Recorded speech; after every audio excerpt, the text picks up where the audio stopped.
Mic check, Brown, what's going on? I'm running a little late, y'all. Running a little late. Yeah, let's get it in here, get this thing going soon. You know, see how my levels is going right quick. Microphone. Check. See what the levels are sounding. What's going on? Chilling. I see y'all up in here. Oh man, there's a lot of y'all up in here already. Trying to get some roll call. Virtual Brad, what's going on? Welcome to the Bronze. Salute. No doubt. Sterner Knitter, Novad, salute.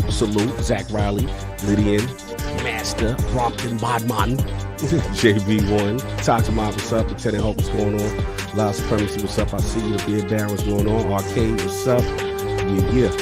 Chicago, El Unico Cocho. Alright. Salute. Yeah, you're a little under the weather, you know what I'm saying? But we're not 100%, but we're going to get there. The King's in here. I'm about to have to mute because he got music going on. We run a little late, but we're going to get y'all. Be back. Hear ye, man. Welcome to the show. If you would not mind, go ahead and find yourself a spot, get comfortable, grab a snack, do all that good stuff that we need to do, and we're about to get started. It's not important who I am. What's important is that you are pulling up to the Iron Lords podcast right now as we speak, and I guess I'm here to keep you entertained until it's time to get this show started. So look, y'all done messed up and turned me to an animal, and haters be swearing they real, but come to find out that they really mechanical. And yeah, I be eating these rappers, but that's all a part of me being a cannibal. And they say I'm better than money because you can bank on me being accountable. I know a million rappers that don't want to be on a song with me, that's understandable. I kill a beat and they want to compare me to Freddie and Jason. I'd rather be Hannibal. They be like, why use a video game? Just be original, y'all too dramatical. I know it's random, but I am addicted to flipping the sample and making it flammable. This is that yoga, fire, flame. They think it's arson up in the apartment, they call it department and I get the blame. Still I be running, collecting them rings. You just a target when I'm in the range. I was the hardest to start regardless back when you was messaging people on AIM. Check my vocals, all on Twitter but I'm anti-social. Love my city but I'm still bi-coastal. Let's switch that up. What is you doing? Don't stop. Nah, that was dope. Keep that going. Look, I guess you could say that I'm very spoiled. Feeling to be your dog, they ain't very loyal. But I ain't gonna hold you, I ain't here to boil you. You ain't gotta say it, I'm embarrassed for you. Always been a nerd, never been a loser. Making Voltron with a gang of cougars. And I'm going places, better tell a Uber. Cause it's pretty hard to sleep on Freddy Krueger. Let's do that again. Hear ye, man. Welcome to the show. If you would not mind, go ahead and find yourself a spot, get comfortable, grab a snack, do all that good stuff that we need to do, and we're about to get started. It's not important who I am. What's important is that you are pulling up to the Iron Lords podcast right now as we speak, and I guess I'm here to keep you entertained until it's time to get this show started. So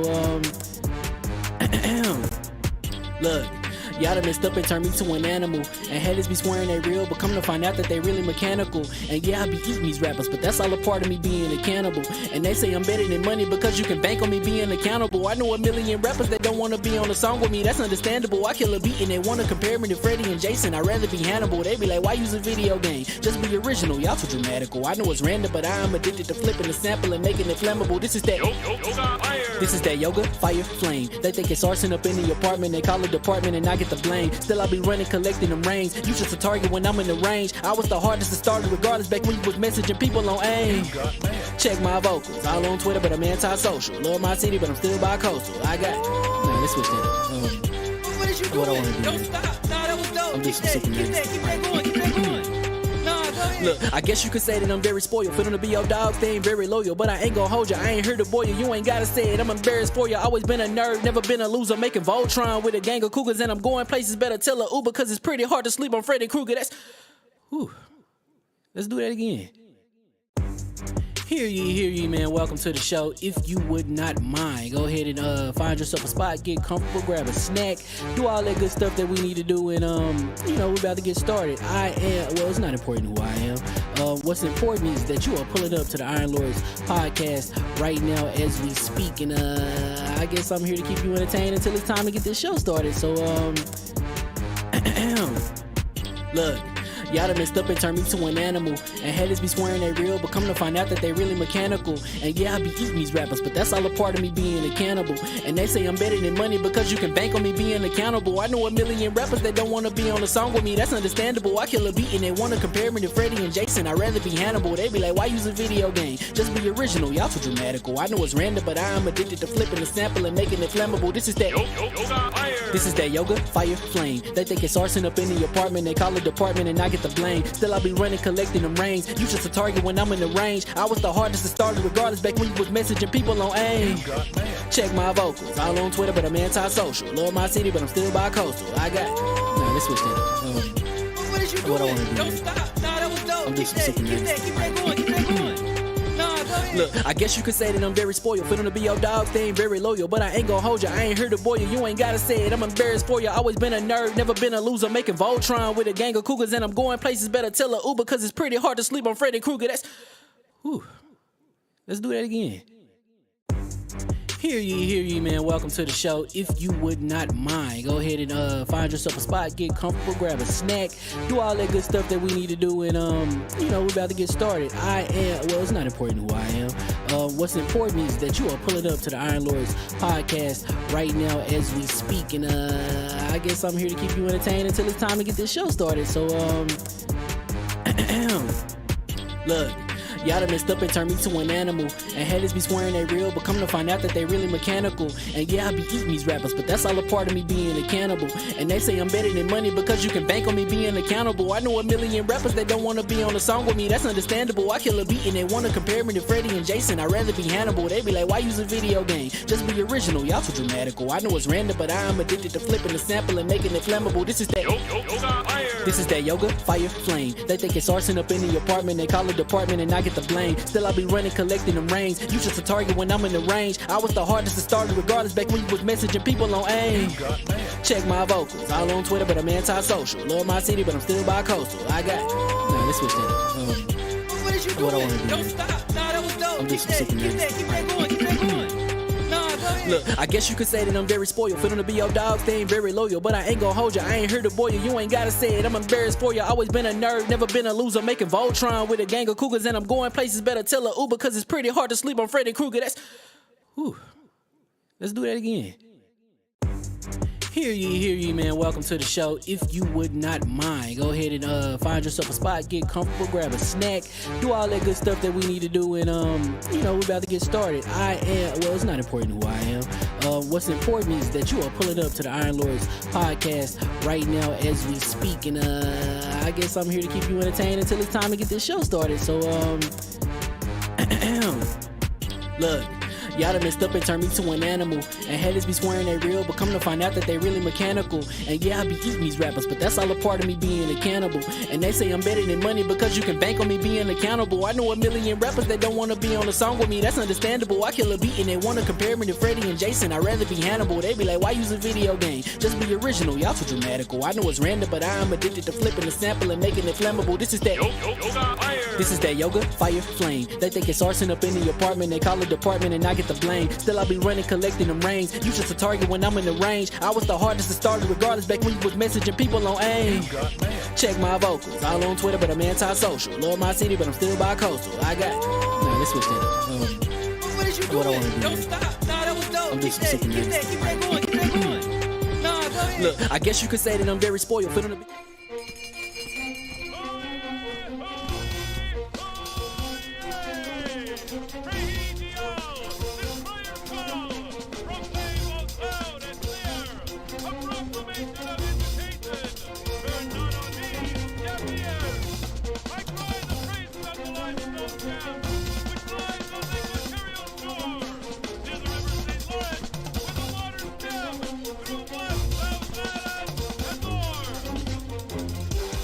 I'ma just chill and watch them and eat snacks in the attic. I wanted to chill with the pack and be like a young wolf, but then they would mistake me for addict. If I can imagine it's cool to give you some advice, then invite your girl to your squadron. Cause if you don't give her that option, you gon' be single player like Sovereign. You gon' get tossed in the bushes by King David. Royalty and not a pretender. Detrimental to an elemental, what's an avatar to a knee bender? I gotta be me though. I know it's my destiny, word to Cognito. Who cares if you fly, if you still a mosquito? You swear you ain't stuntin', but really be Steve-O. You like to collect stuff and that's cool, but I got bad news. news. Even if you really was that dude, King David still be the king of the statues. Since a juvenile, I've been cursed with a curse to be musical. And if you hate it, we'll meet in the crucible. Other than that, then it's cool and it's beautiful. We let you know that your dreams are pursuable. Whatever you wanna do, then it's doable. If you got work on a Sunday, it's suitable. Cause you can listen to this in your cubicle on the Lord's Day. Woo. If you got work on a Sunday, it's suitable. Cause you can listen to this in your cubicle on the Lord's Day.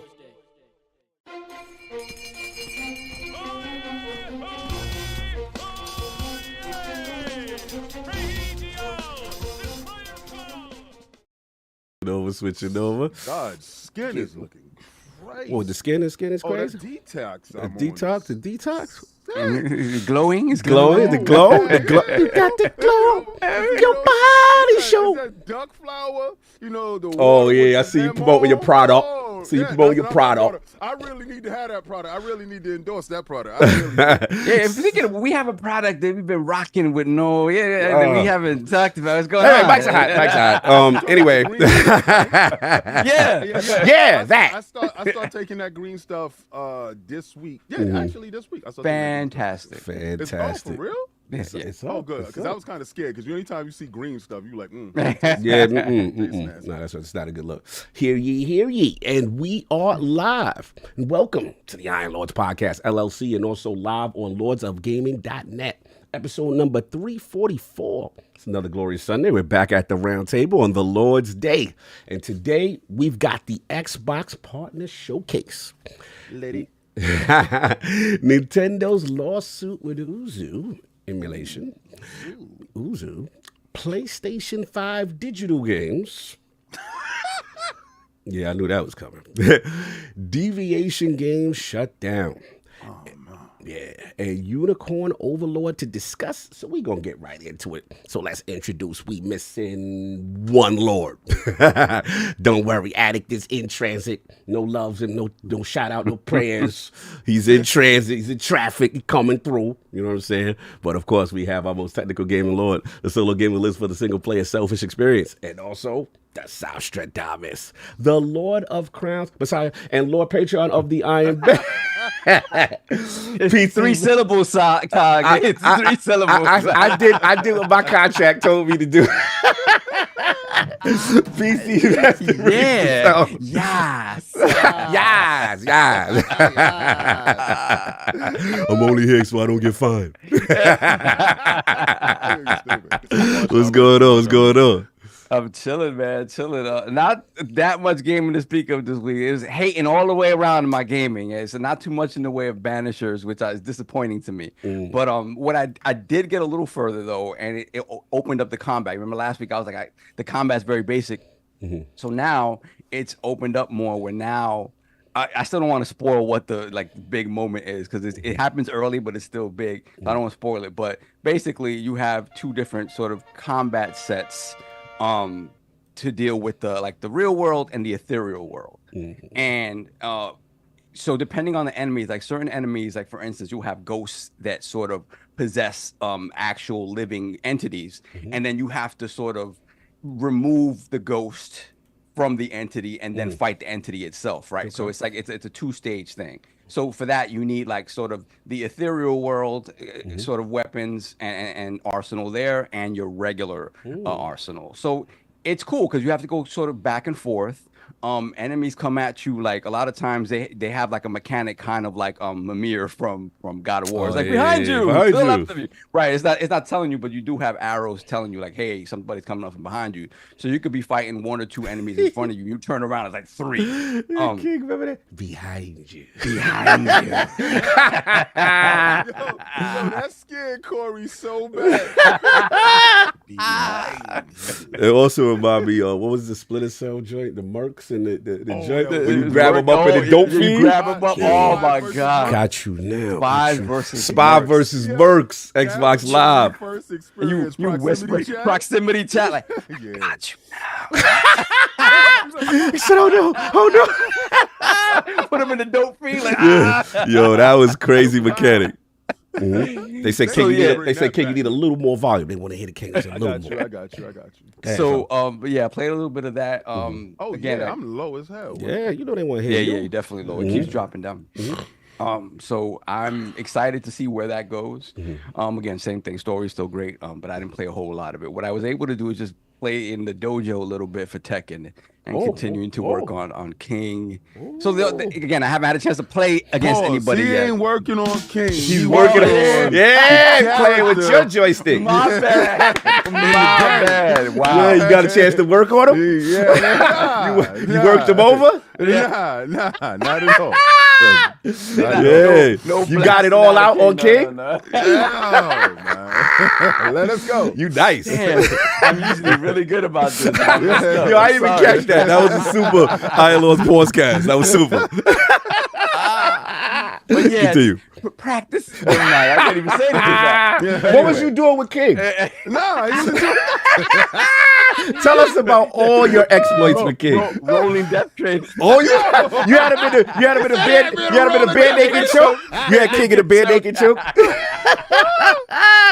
There's no way around this now. There's no way you can't. You in there I was playing Tekken. Thank you. with one of your favorite characters. And on your main, and that's about it. That's about it. Playing.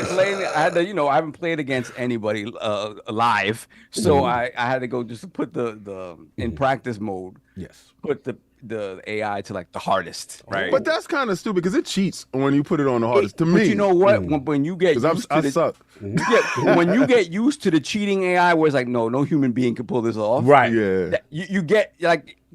I feel like I'm getting better just because it's like I'm fighting against things that in no way, shape, or form the best players are going to do it. Yeah, exactly. So that's what origami is crazy. Facts. So that and I got to see Dune Part 2 yesterday. Oh man, go ahead. As a fan of the book, right? The books. Because you ain't a fan of the early movie. That you hear these cappers and they be like, yeah, it was the first movie. Don't bring it into play, bro, because we saw the first movie. And I'm not talking about part 1. I'm talking about the old school joint. Yeah, Kyle MacLachlan. Yeah, exactly. Back in the fraud. day. Yeah, frauderies is outside.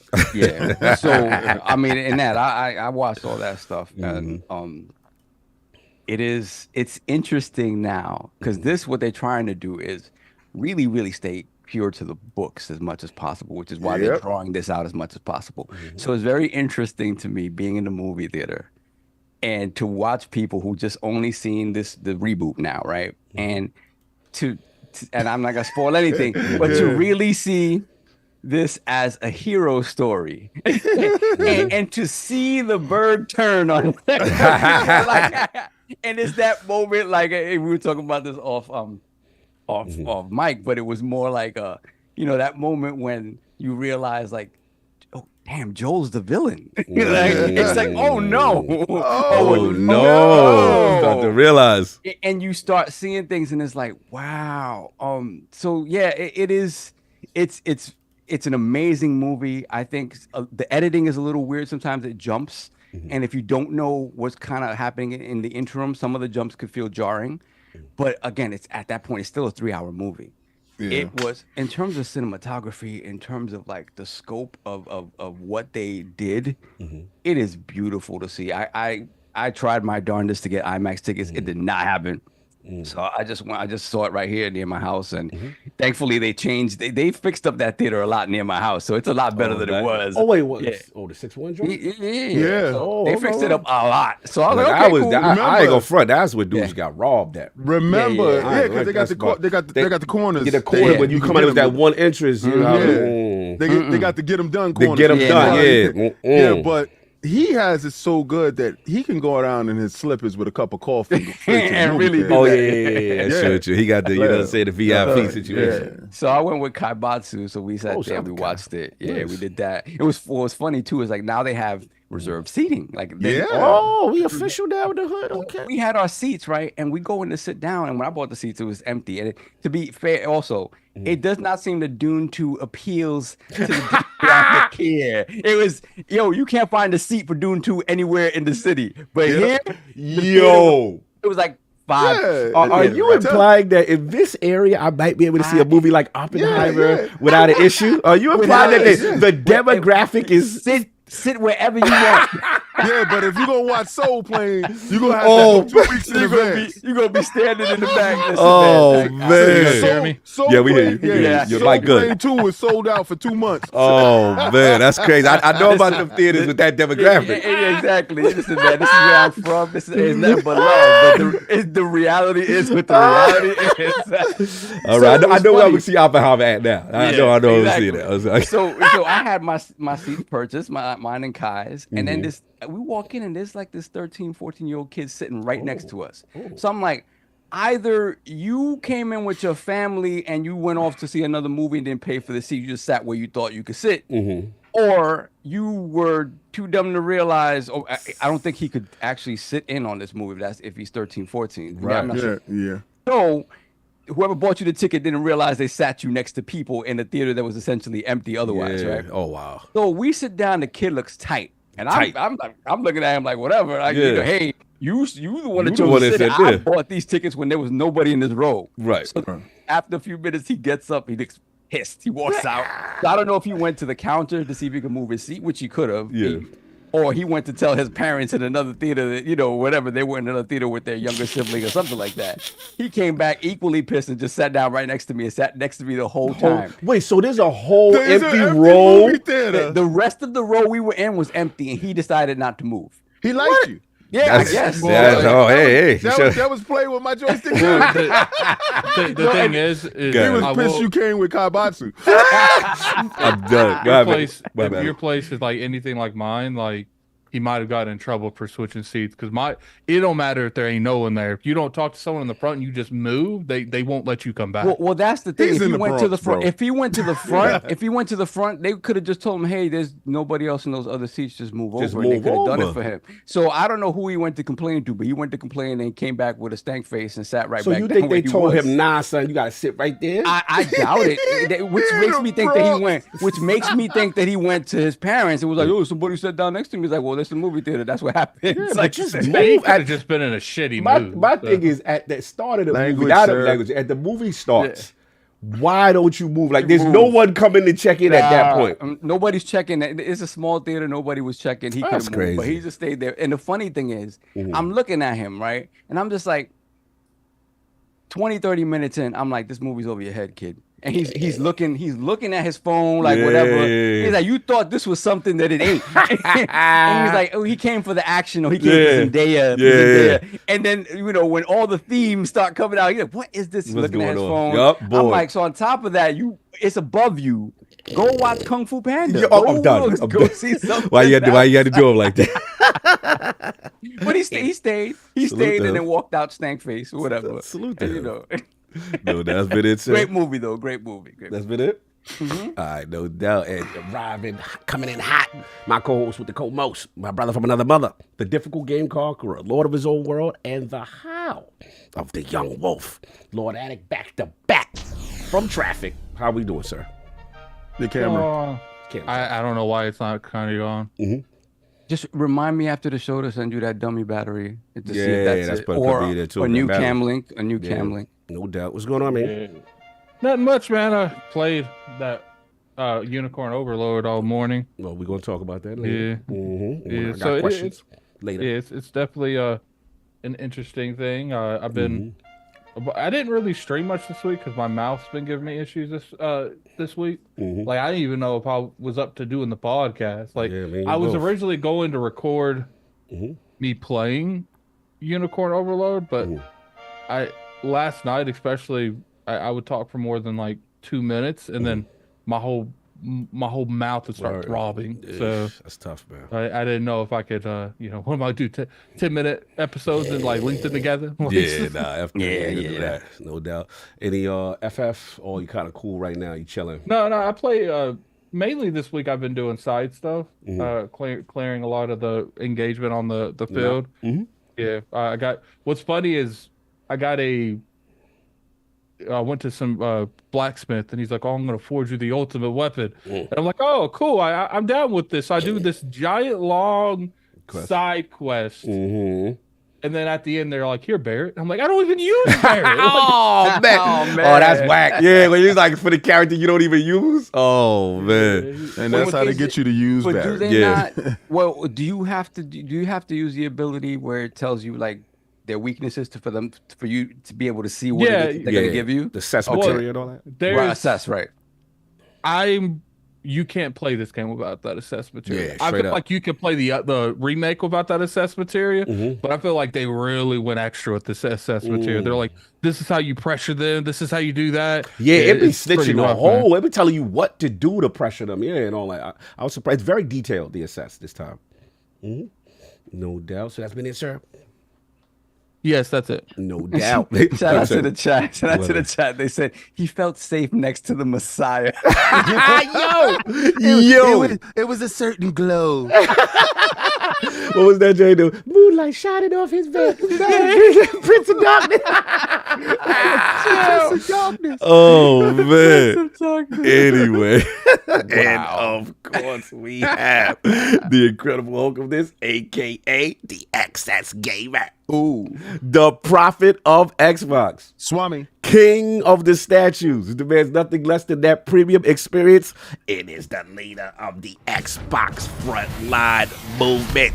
Ooh. Beloved Lord King, how are you doing, sir? I'm doing better than Unganu. Oh, it's too soon, bro. Yo, too shout soon. out to AJ. AJ, shout out for you for standing up for boxing and getting these frauds up out of our sport. Oh, here we go. Let's send these dudes back to West State Games. I mean, We're not about the crossover. the one that beat Tyson and dropped him. Yeah. Well, he banished him to the shadow realm. This is what happens when we train. Anthony said, "Oh, I'm taking this dude completely 100% serious." Yeah, hamburger helper over here. He came in for a check. He almost lost all of his burglars. So what happened? Anthony said, "Nope, taking him serious. This is what happens. 2 rounds and done. Really, 1 round was really all he really needed. He got him up out of there. He folded him up like a lawn chair. That's how you close a suitcase." Yo, why he opened him up like that? I was like, shout out to Saudi Arabia for having the best oxygen in the world. Because they had an oxygen technician on staff. it was a premonition. Somebody knew. The oxycologist.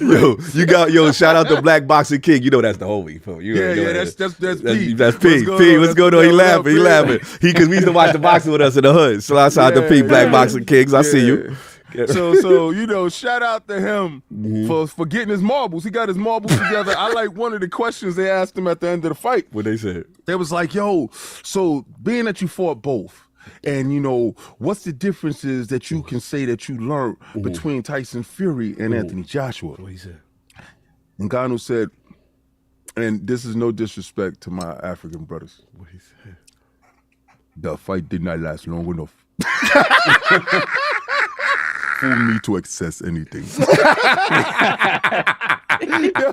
yo, he was still gathering his marbles. Yeah. Like, when they raising their hand at the end of the fight, and he was like, "Okay, so we're gonna start now." So I made it early.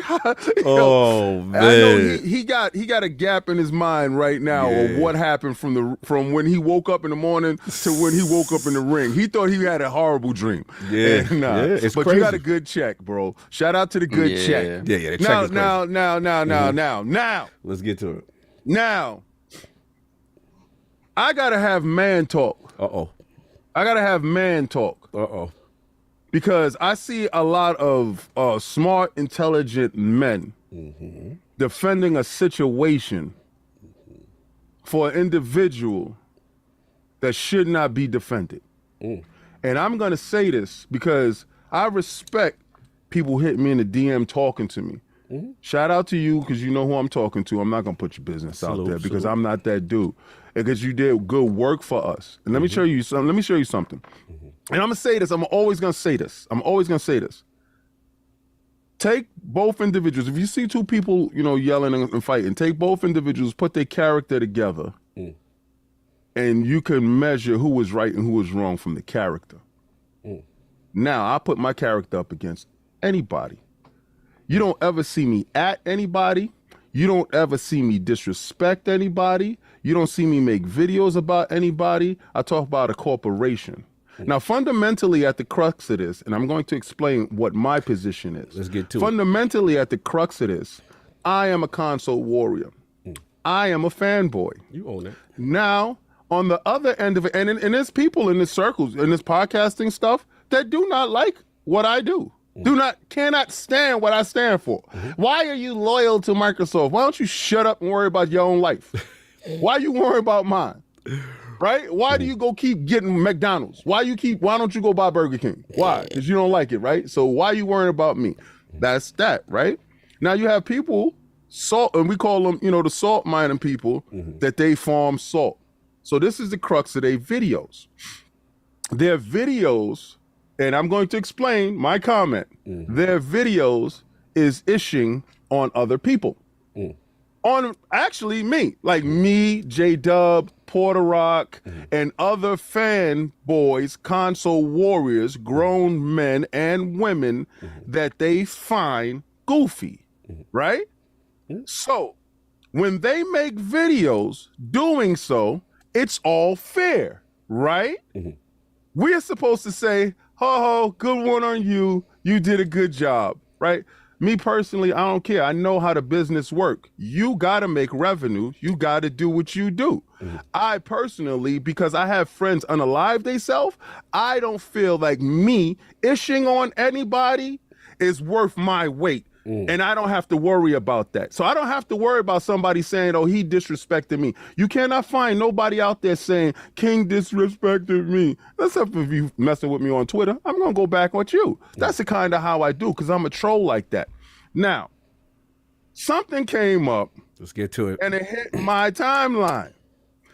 When people come on this show, they're not my friends. There are people that come on the show. Now, if we happen to be friends after you came on the show or before you had came on the show and I know you, then that happens. There's a misconception in this world that after you came on the show, me and you playing and eating lollipops in the park and all this other stuff, right? No. So there's a situation with an individual that was an actual friend of somebody on the show, Attic himself. So the individual decided to make a video, right? So they made the video and they put Attic inside the thumbnail and made a video. They worked so hard and they labored on this video. So you watch the video, Attic is not in the video. So if this is your friend, why is he in the thumbnail? This was the crux of their problem. Right. Not my problem. Right. Right? This is the crux of their problem, them. If Attic has a problem with somebody, it doesn't mean I have a problem with them. Unless they pull me inside or unless Attic says, I can't handle this, which he will never do. Which he would never do. So he's a grown man that can handle his problem. So they had a conversation in the DM. Well, apparently that conversation in the DM turned to something that was thrown out in the street. Now, I want y'all to look at this individual's videos. And I want you to see the number of likes and views that these individuals have had on their videos. Their most successful video had me in it, but I'm going to get to me in a second. Now, they took that stuff that they had with him, and Attic said what he said, did what he did. That was his business. That's them, not me. I saw a video. I said it was funny. I took the video. I retweeted it. 2 weeks later, the same video comes back up. So it's like you seeing a comedian with the same joke. I already heard the punchline, B, do another joke. So I retweeted it again. Obviously, they must need some subs. They must need some likes. They must need some traction. Let me do it again. Now, for context, I retweet Alex. I retweet Minxie. I retweet Fratanga, and I retweet Gaz all the time. Actually, I'm friends with Gaz. Me and Alex is cool, no problems. We probably DM'd a couple of times, but he's cool. And actually, he's cool with Attic. Right. Me and Fratanga talk all the time. Me and Mixie talk all the time. Don't have no problem with their content. I retweet it. I just can't do it. And I say I like their content because that's stuff that I can't do. They say stuff that I can't say. So to say something like, what's the difference between you and them? You have no talent. And let me continue. Because if all of your videos have never done anything, but the only video with me in it has done something, and I turn around and say, once you start going at me, remove me from the video. Let's see if the video is successful. Do so. You should take it as a challenge. But let's get into the issue. I never had a problem with you. I don't know you. Me and you are never friends. We have never DM'd. We followed each other. I followed you after you came on the show, like I do a lot of the guests. And you followed me back. You said something like, I purchased merch. I thought we was friends. What does that have to do with what the hell is going on? What the hell does that have to do with the level of disrespect that you have done in your Discord to me? You don't think I know everything that you do or have said or have done? You think you play innocent and you don't think that retribution is going to come your way? But people know and people see, and they talk in the backgrounds. What I don't engage in is high school behavior. This is childish, infantile, and nonsensical. People telling me, oh, I need to hash it out and talk in the DMs. How can I talk in the DMs to somebody that unfollowed me a month ago and talk about gamer score? How it goes from one thing to the next thing. And then you want to cry victim and talk about, oh, it's because I'm a woman, he's going at me. No, it's because you are idiot. That's why I'm going at you. You start fires and you want to hide your hands. Don't start no fires and want to hide your hands. Don't come at the man if you don't want to take the smoke. I have an active call-in show on Fridays. You could have called in if you had a beef, but you didn't. I got to have second-handed people come to me talk about she meant no harm, King. She's full of it. She's meant harm. Then you have simps that think they can get close to you to do your bidding. Yes, I call you dude simps, because if you don't know the thing, now you know the thing. She don't know me, never knew me, and I don't care about her. I'm not her friend, never was her friend. We never exchanged more than 2 words. So why the hell will I play a video game with you? Think about that. I play Fortnite every day, but you want me to play Gears of War, a dead, dying game? Are you out of your mind? But you have to be out of your mind to think that I'm going to pay mind to you. Don't bring stuff up 2 weeks later thinking I care about you. Never did, never will. I am not part of your cliques. And you've been trying to be cool with me forever. I'm not cool with you. I don't like you. Leave me alone. Well, all right. I gotta say something too. All right, here we go. Let me get it out today, huh? I wasn't gonna. I remember Cog tried for peace. Cog tried for peace in this situation. Just for the record. Just for the record. And this is what happens when DJ comes out. Yeah, I know. We don't want that. We don't want. We like that. What happens when DJ comes out? All right, let it go because y'all see both of y'all clearly got to get this. Here's the thing. I was put in a thumbnail, and people. Here's the thing: people sit there and say, "Well, addicts, that's just how YouTube works." If I, at any time, shape or form, King, have I ever co-signed the majority of the stuff when it comes to Game Pass? I might join in on the hold the line thing, but in all sense, I went against a lot of the stuff. I've said I didn't like ABK. I even said I wanted them to buy Sega instead. Yeah, you did. Yeah, I said at every corner, ABK don't offer nothing from me. And when I saw the thumbnail, I'm like, now people, if it would have been any other thing, I would have said, you know what, I let it go. But it's like that particular movement, I was like, nah, King's posse on me weekly over this stuff. I was like, nah. So I hit her up and I said, look, I would appreciate. I didn't like the thumbnail. I would appreciate. Pretty much being taken out of the thumbnail, because that's generally what the conversation. Because you felt like you wasn't the subject. Was the thumbnail, right? And not to mention, I wasn't even. Everyone had their own little segment in the video. Besides, like Paris, I think Paris was on the thumbnail too, and he didn't have one. And I was just like, look, I think the thumbnail doesn't represent the video and the context in the video. And we went back and forth for like 30 minutes, and I could tell that she wasn't going to let go of that. She felt justified putting it in there, and I was like, okay. And I just said, you do you, pretty much. I said, yeah, we good. But if we having an argument for 30, 40 minutes and I just switch up drastically, does that sound like we good? Well, it sounded like you said, you know what, it's not going arguing. anywhere. I got tired of arguing. Okay. So I was like, you know what? You do you, that's fine. And I gave her a couple of days to change the thumbnail. Right. Because to me, if you felt that someone was upset, you would change the thumbnail. But she used that. She used that whole DMing thing against you, bro. She screenshotted your joint, put it up there, and said you was cool with it. Me personally, you should have I just didn't see the screenshot, that's what's been floating around. What you should have just said was, "I'm not cool with it at all." Period. No, but see, I said that for 40 minutes, and she didn't get it.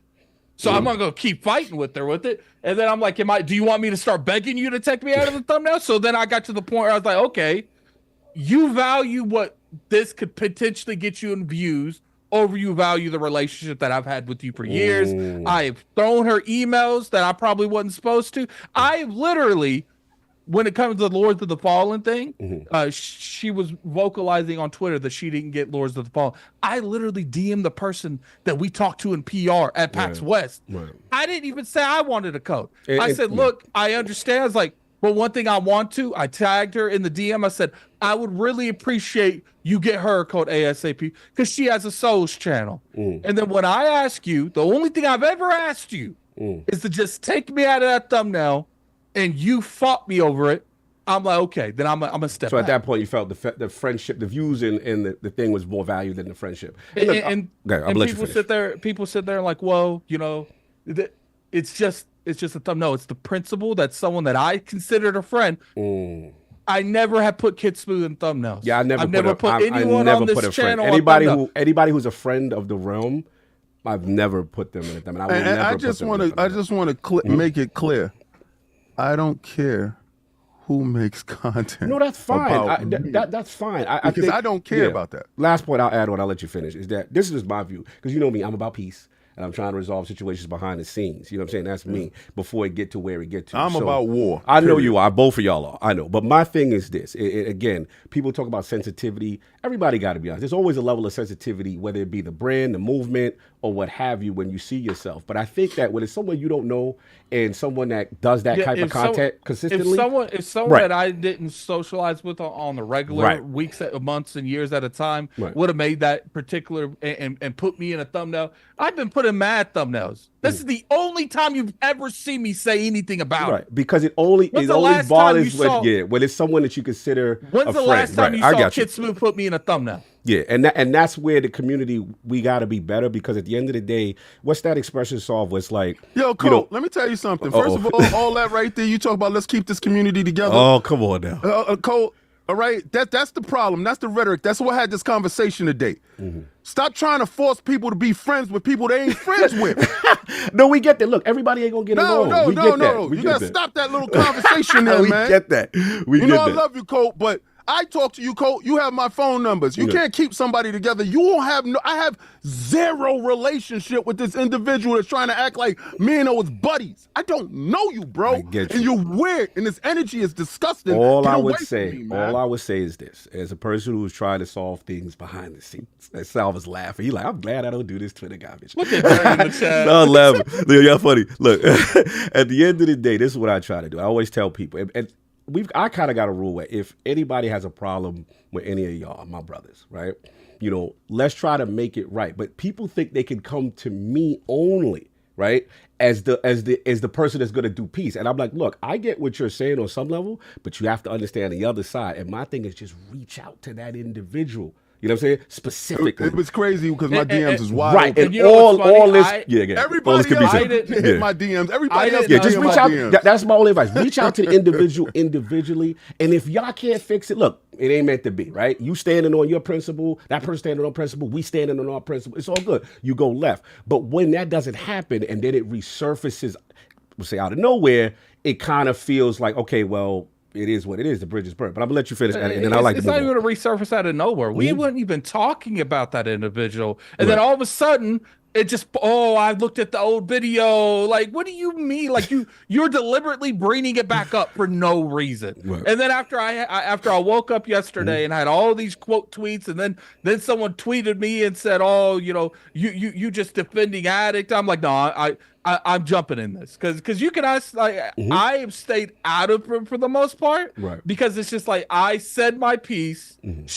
That individual made that decision, so I'm taking them as they word. Unlike you guys in the chat, I go off actions, not words. Right. You can sit here and tell me all day something's not malicious. But if I'm telling you that I feel That's a how way you and feel, you yeah. still don't take it, then that's a different story. At that point, and this the last thing, because I want to move on, please. Yeah, for real. Yeah, we going too long. But last point is, again, if someone do something, I've done something, right? And they like, yo, Cog, yo, I ain't gonna front. Like, I kind of felt the way when you said this, that, and the third. I took it something. At that point, I have a decision to make. Do I value that person's friendship enough to be like, you know what? Nah, you know what I'm saying? Like, I didn't mean it like that or whatever. And maybe I'll make a course correction or change. Or you know what? Nah, I'm gonna do me. And that's a personal decision, right? But if you make that personal decision to stand on your business, we got the right to stand on our business and say, you know what? We thought, you were a friend or what have you, and then we're going to be over here. And I think there's nothing wrong with both things, but to keep prolonging it and dragging the street, I just didn't like that part for both sides. So that's what. That's another thing. Yeah. You guys need to stop looking at the individuals on this podcast. Like we don't have no matter what happens to us, we're just going to have a smile on our face. Mm-hmm. It's like we have emotions just like the next person. Yeah. And if we feel you stepped the line, we will check you on that line. That's a fact. So we good now. We got it out. Everyone's good. Well, I wasn't even going to bring it up. Oh, so, man. The only reason I haven't gone yet. Come on, man. The only reason why I brought it up is because it was just stupidness. Because I tweeted out Gaz's video. I thought Gaz's video was dope. I tweet out all their videos. Mm-hmm. And I thought his video was dope. And this simp dude wanted to step up. And in his title, he does simp stuff like, rate me, please. Like, who says that? Like, who says, King, rate me? Get out of here, bro. You disgusted with that. Anyway, so I'm like, yo, his video is dope. What's the difference between this video and that video? Take me out of this video. Let's see if it stands. You basically say, if like you talking to Day Jam, make another hole. All right, you made hole, make another hole. I got you. I got you. You like, I made it hot. I got you. Sorry, we got anything because I would like to move on, get to the game. Listen. Yes. If you think you're cool with somebody, what's funny is Saab is like that has no idea what we're talking about. Just do the adult thing and ask first before you put out content. If you think you're cool, just ask, and you will get the honest answer. And you can avoid all of this foolishness. Yeah. But don't ever assume that you're cooler with somebody. Listen, these three are my brothers, and I'm gonna do some. I don't make video content, but if I would ever do that, I'm gonna tell you first, hey man, I'm thinking about doing this. And if you say nay, then it's nay. Then it's nay. Right. If you value the friendship. Right. If you value friendship. That's very simple. This is adult behavior. Like I don't. So we good. We got before we move on. If I've said it from the start, I'll say it again. If I was responsible and guilty for the context of a video, you could put me on any thumbnail. If I'm guilty for that action, but I wasn't, and that's why I stand it on my head. You ain't had nothing to do with that. I feel it. All right. Especially that, because I have done nothing but fight. Especially that, because I have done nothing but fight King on this whole stance almost weekly. Facts. You haven't been. You was a leader of another movement temporarily, but we gonna move on. We'll move on. I'm done with the conversation. I appreciate y'all. I love y'all. And like I said, peace, love, peace, and hair grease. All right, and of course we got the gaming ninja talking about games. Shinobi, holler. We got to do like a moment of silence for. Yeah. All right, we will. I mean, there's a super chat that addresses it. We can just. Wait till the super chat. Yeah. All right, cool. So we're gonna get this. Oh, we're gonna wait till the super chat. Let me do. Yeah, we'll do it. We'll do it. Do it now, or you? No, you do. Oh, okay, cool. I can talk about games again. Okay, cool. Yes. Gaming Ninja, y'all. What's up? How y'all doing? Spread that realness in ILP. Not telling you what you want to hear, what you need to hear. I love y'all. I love this chat. I love everybody. Shout out to everybody in the chat. It's funny. Now for me, shout out to Mathematic Play. Shout out to Finding Duke, talking that partner showcase, which we will get into. Shout out to the last one he bought this. Yo, I ain't gonna front. Destiny got that little hoverboard, y'all. I ain't gonna front. They got some silver server action. I saw you. Yes, the joint is crazy. I really love it. I've been playing a ton of Destiny right now. I think this is content from Lightfall, and because they was part of that group that came through. I ain't gonna front. So wait, is it a hoverboard you're using in combat or just to go from place to place? Completely breaks the game. Like you can, you know, it breaks the game so much. I feel like they know that like if they do something else with Destiny, it's going to be in a sequel. They ain't putting these boards in that sequel. No, like real quick before he keeps going soft, you could skip a lot of content with this damn board. You could skip whole sections that the game was designed to make as platforming. You could skip the whole joint. It's going like to a Calvin won one meeting. Yeah. Oh, So you can skip all that beastiness and raids and all that stuff. Bro, you can Silver Surfer hover that joint through. It's crazy. So I've been rocking that, and then I will get back to Final Fantasy VII Remake, and yeah, that's been pretty much it for me. But it's been a lot. Then of course Tekken, a lot of Tekken and stuff like that. Let's get to these super chats, y'all. Bet. Let's get to these super chats. Let me see. Let's put the crest to the chat for Lord Bronze. Virtua Brad. Shout out to Virtua Brad. Welcome to the realm. Appreciate you. We got Don Otaku, $5 super chat. R.I.P. Akira Toriyama. Yo. One of the most influential creators of all time. Can't understate how much he has been a part of my life in every form of media. Let me slow it down for a bit. Let's get real. Because obviously I am not the anime dude, but you know, seeing what happened on Twitter and then seeing the responses, I seen pictures with him and Jackie Chan. I seen like, again, as a person who has no knowledge of Dragon Ball, not like this man's impact just seemed monumental. So could y'all educate me as a complete idiot? You know what I'm saying? Never really watched Dragon Ball. So he's the Stan Lee of this. Yes. And other people, would you say other anime companies like formulated their style or just inspired by this man? Like, give me the context. I would say he's the gateway drug in. Like, his anime was so fan friendly and so acceptable for East and West that it crossed over. It crossed over in such a major way that it was allowed to bring other animes after it. Like, he's the Rosa Parks of this. He's like anime. He made it pop. Well, he made. There's people in the hood right now. Like, shout out to Chris Cali Kiss. I gotta hit you up. He called me this morning. Chris Jones said he did Chrono Trigger. His impact is felt, and it's the fact that a lot of people to this day, because of him, watch Dragon Ball Z. If imagine you making characters that is recognizable with Mickey Mouse. Yes. That type of the thing. Distinct art style, the eyes, I see the art style a little bit, but again, it's just him making Goku and making these characters, and it's a phenomenon. He started a phenomenon. So if it wasn't for him, the crossover wouldn't be felt. And I think he was the first crossover dude, because we had anime, and remember our animes like Fist of the North Star, that's not crossover stuff. Correct. That's not stuff that you're gonna make plushies out of and little kids are gonna have fun with. But it also taught no over-theme plushie. Yeah, no, definitely not. But Legend of the it was like his stuff taught integrity. His stuff taught morals. His stuff taught hard work, family, dependent on the core of friendship. You know, a lot of those fights boil down to, I gotta save my friend, or I gotta save my family, or my bloodline is in. You know, it's just having a huge level of integrity, and that stuff right there transcends the message, transcends the characters. But he's the carrier of all of that, and he brought that forward. So without that stuff, without Dragon Ball, I don't think a lot of this stuff make it here. I gotta ask Addy, because he's the connoisseur. Yeah. Like, what did he mean to you? Because you're the guy that, you know, used to clown me. I didn't know how to say, what is it? Kami. I ain't know none of this stuff. Kami. You'd be like, Cog, you're wrong. You don't know how to say it. Shut up. But I'm like, all right. So, like, what do you mean to you? Because you're the guy that kind of introduced me to some of this stuff.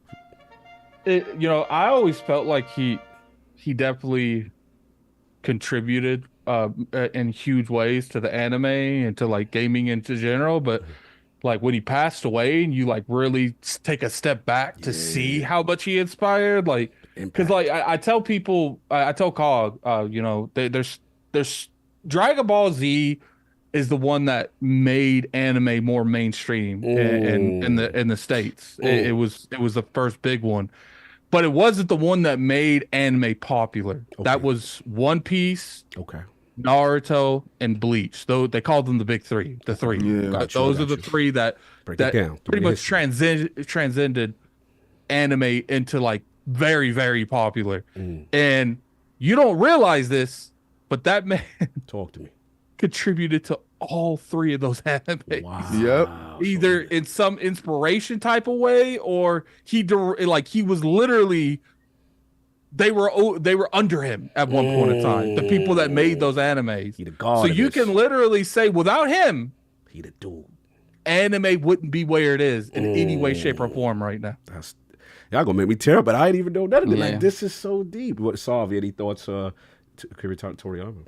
So for me, when back when I was in school, Dragon Ball was big, and then obviously later on Dragon Ball Z. But it never, like, for me, the anime stuff, I could never sit and really watch it. It was like I was into the kind of the more mature, older anime. Watching older, Vampire Hunter D, stuff that we couldn't watch. Yeah, stuff that we shouldn't have been watching.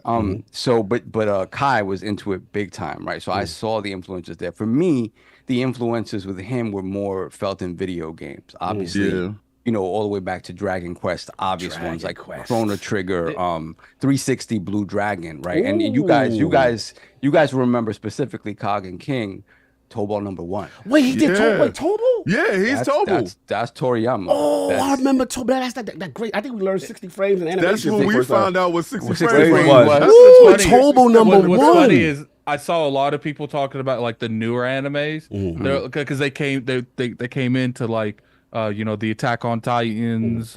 Right now, Black Clover's doing really well. Jujutsu Kaisen. I don't know about Jujutsu Kaisen, but these Demon Slayer, all of these animes in some way, shape, or form came from inspiration from the big 3. Like most of them are literally just different concepts of Naruto, where there's a demon inside of him and he befriends him. It's like in some shape or form there's giant threads that lead back to the big 3, and all the big 3 lead to that man. He's the grandfather, that's the godfather. So it really is he's super young still as well, right? So that part scared me. Yeah. Huge loss, man. Rest in peace again. Everybody in the chat, put the crest up. That's what's up. And if this man wouldn't have like passed away in Japan, you wouldn't have been able to hide. Like, that man died in the first, like the first of this month. He passed away. And because there's not to the form of like media is in the States, his family was able to actually grieve about the whole internet coming in on it. And this is like one of the key components that I've seen where sometimes you see a section like gaming will grieve over someone passing away, or maybe the anime community. I was seeing it got to the point where he was trending on Twitter in like 6 different ways, a different hashtag. And I was like, at this point, I wouldn't be surprised if the president consults on his death. Knew it was real when, not saying that, he's this worldwide icon, but when it transcends into the sports world, I see Stephen A. Smith doing a tribute, and I'm like, yo, like this is mainstream. He is that guy. He is the Stan Lee of anime to me. Because really, to be honest with you, the crossover, when I start seeing your stuff on Saturday cartoons, and I start seeing your stuff as plushies and toys and all this other stuff, you got to think it was a kid who had these concepts in his head, and to get that concept, to put it to everyone, that's in itself a monumental feat, right? From over here in Japan, he does this, and then it transcends all across the world. That is huge within itself. So he has to be known as the Stan Lee of this. And I know people gonna say, Stan Lee did it with Jack Kirby. Understand, Stan Lee name is bigger, and I'm just saying it. I'm not saying that he did it by himself. I'm just saying his influence is ridiculous. There's this huge anime influencer. He's a funny black dude, and I've been following for years. He got his big up from anime, and he is so annoyed with the people that try to clout chase off his death that he's roasting everyone that's like having bad takes on Twitter. He's had like 8 of them. Like that's why I said I'm a fraud. I don't know. Educate me. he'll put up like he is going in. Like every hour, I feel like I see another 2-minute video of him roasting the people that is captivating on him. Like, It's all good, man. Rest in peace to the legend, though, no doubt. So what else we got on this? We got him. Yeah, that was the first one. Oh, wow, that was the first one. That was a hit off. We got Robert Kellett, $5 super chat. Blessed day, Lords. Nintendo, all the real mustard heart glizzy lovers for hating emulation. People was wanting names. I'm horrible at pronouncing stuff, so I'm just gonna throw his Twitter in the chat. Good to you. I don't like the fact that the glizzy is being associated with this podcast. Yeah, it's too much. Too much. You're welcome. And I figured out if I re-download Tekken, I'm at to really get fine-tuned with King. Yeah, you gotta make sure you master. You touch Down him to the core. Yeah, make sure. I gotta really see how King functions. Yo, that was ill. Yo, he turned his camera. Yeah, that was one of the best balls. Yo, that was so pause work. Nah. Yo, you gotta stop with him because he got his camera off, and I don't know if you got your shirt on. You got his pepperonis out when he was talking to you. I don't know what he got going on over there, boy. Envision me and King's like envisioning me in my birthday I'm suit. not envisioning you in nothing, bro. Oh, so you are not envisioning me in nothing. Hey, hey. I don't know what you was doing last night. Let's move on. Apparently, you got stuff that you got to That work man out. said he want to see how you function. Conjunction, what's your function? Wow, that man will put you in positions. I was listening to the podcast. Hey, I will say one thing though, Back man. to yourself. Every time I see King on Tekken, he's always grabbing people. God, you won't We see got me to on move Tekken. on. He out of pocket. Let's go. We got Robert Kellett again, $5 super chat. There are rumblings of Sega versus Capcom. Which blue team y'all on? You all know who Lord Sonic is on. Arcade go hard. Salute. Sonic oh, in the that'd building. be Lord something. Sonic. We got Cedric H, member for 44 months. Lord Silver, thank you, brother. Appreciate you. Bless We got up. Robert Kellett once again, $2 super chat. Me and Astro gonna be messy in 2 weeks. I have a feeling Astro and RK gonna be like in the front row. Yeah, I don't know why I can't make it, but Astro definitely gonna be there. Salute. Yeah. Then we got Chancleta Mangu, $2 super chat. This one's for Cog. Repeat after me. Meh, sigh, Meh. That part. Meh. He said, meh. Sigh. Then we got Robert Kellett again, $2 super chat. Sob X King. Damn, sorry joystick and strange glove. Strange glove. Wow. Ew. That's a different feeling. Then we have Marvin Ginyard, $5 super chat. What's going on? I was eating a Nathan's while playing Rise last week. I had an epiphany at this moment. Yo. Saab is my glizzy gladiator. Hey, He brought a rise to my Rome. Wow. Marvin Ginyard throwing his glizzy into the fray. Wow. Dudes is standing at attention. Literally. Yo, this weekly, you have gained Bro. a different type of I haven't following. gained nothing, man. When we gonna get this OnlyFans Yeah. Sovereign's OnlyFans. will be Yeah, coming we gonna to get a the screen marketing from the near you. Latino lover. What we doing? Marketing. Ain't no marketing. We need the demographic companies that would Yo, have. instead of Harlem Heat, we'll call it Latino Latino Heat. Heat. Yo, remember Latino Heat? The LWO. And cheat. Lie, steal, and cheat. Lie, steal, and cheat. We lie. We steal. Yes, Latino Heat. Latino Heat. Let's go. What else we got, Saul? Let's put the crest in the chat for Lord Bronze, Nerds, and Other Legends. Shout out to Nerds and Other Legends. Salute. Let's put the crest in the chat as well for Longhouse Gaming. Gifting salute. 5 Blessing. ILP That's the memberships. homie. Thank you. That's Appreciate Viking that. in them, right? That's Viking. Yeah, I was on Yeah. Viking show. It's dope. Yeah, salute. Fire. We have Donald Taku, $10 super chat.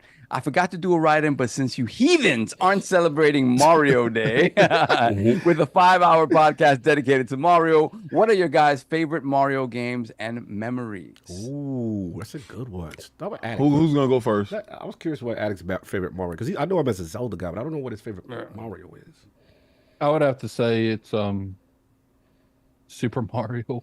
No, I would have to say I'm more of a fan of like the side stuff that Mario does, like Mario Kart. He's a fraud. He doesn't have one. Mario Party. No, I played a lot of the Mario stuff. So you know, which Wonder is your was fun. favorite, bro? I like Sunshine, but you see, even though I like those games, I tend to like the party stuff that Mario does more than the actual game. Okay, so Mario Party. Yeah. Next. Yeah, Mario Party. Mario Party. That's what's up. What about you? What's yours, Cog? Probably the OG. Okay.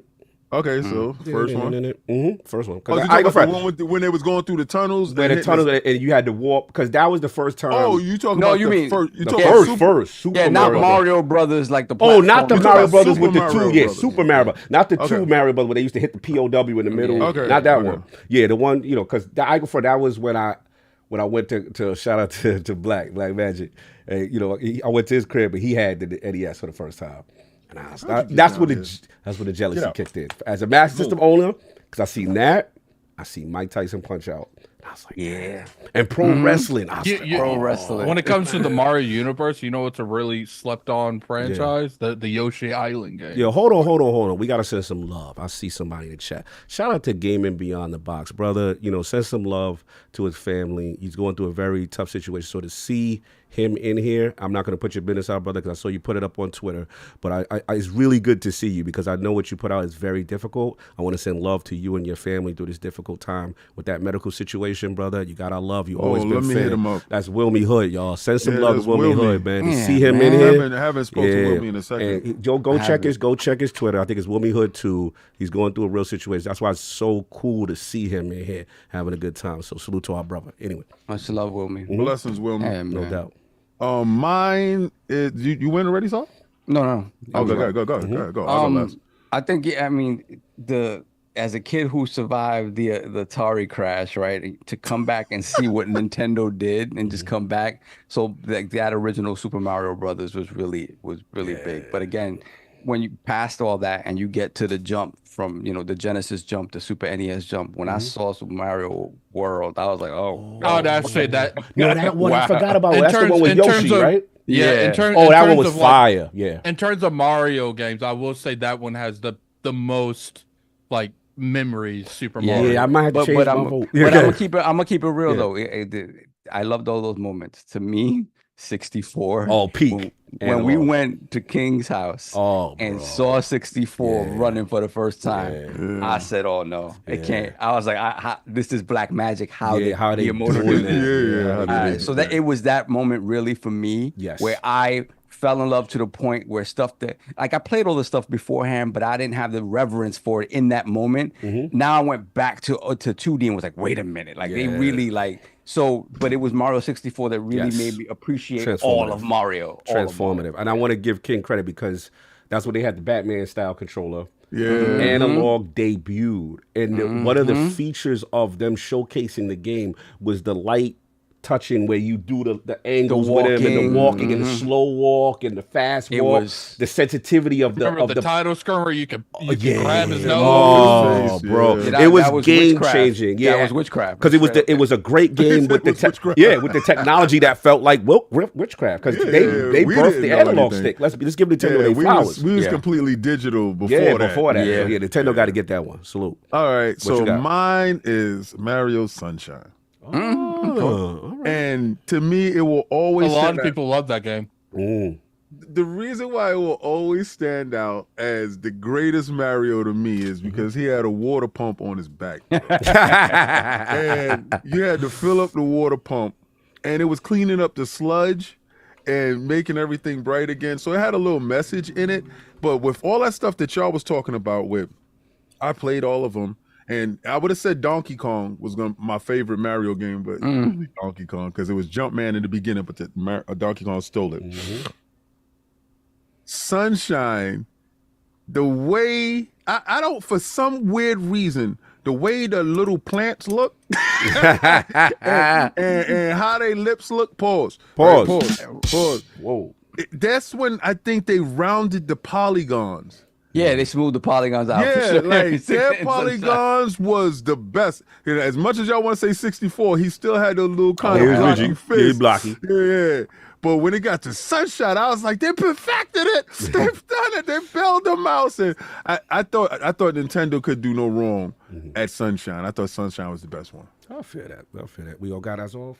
I gotta go play Sunshine. Yeah, I know that's making me want to play Mario. That's crazy.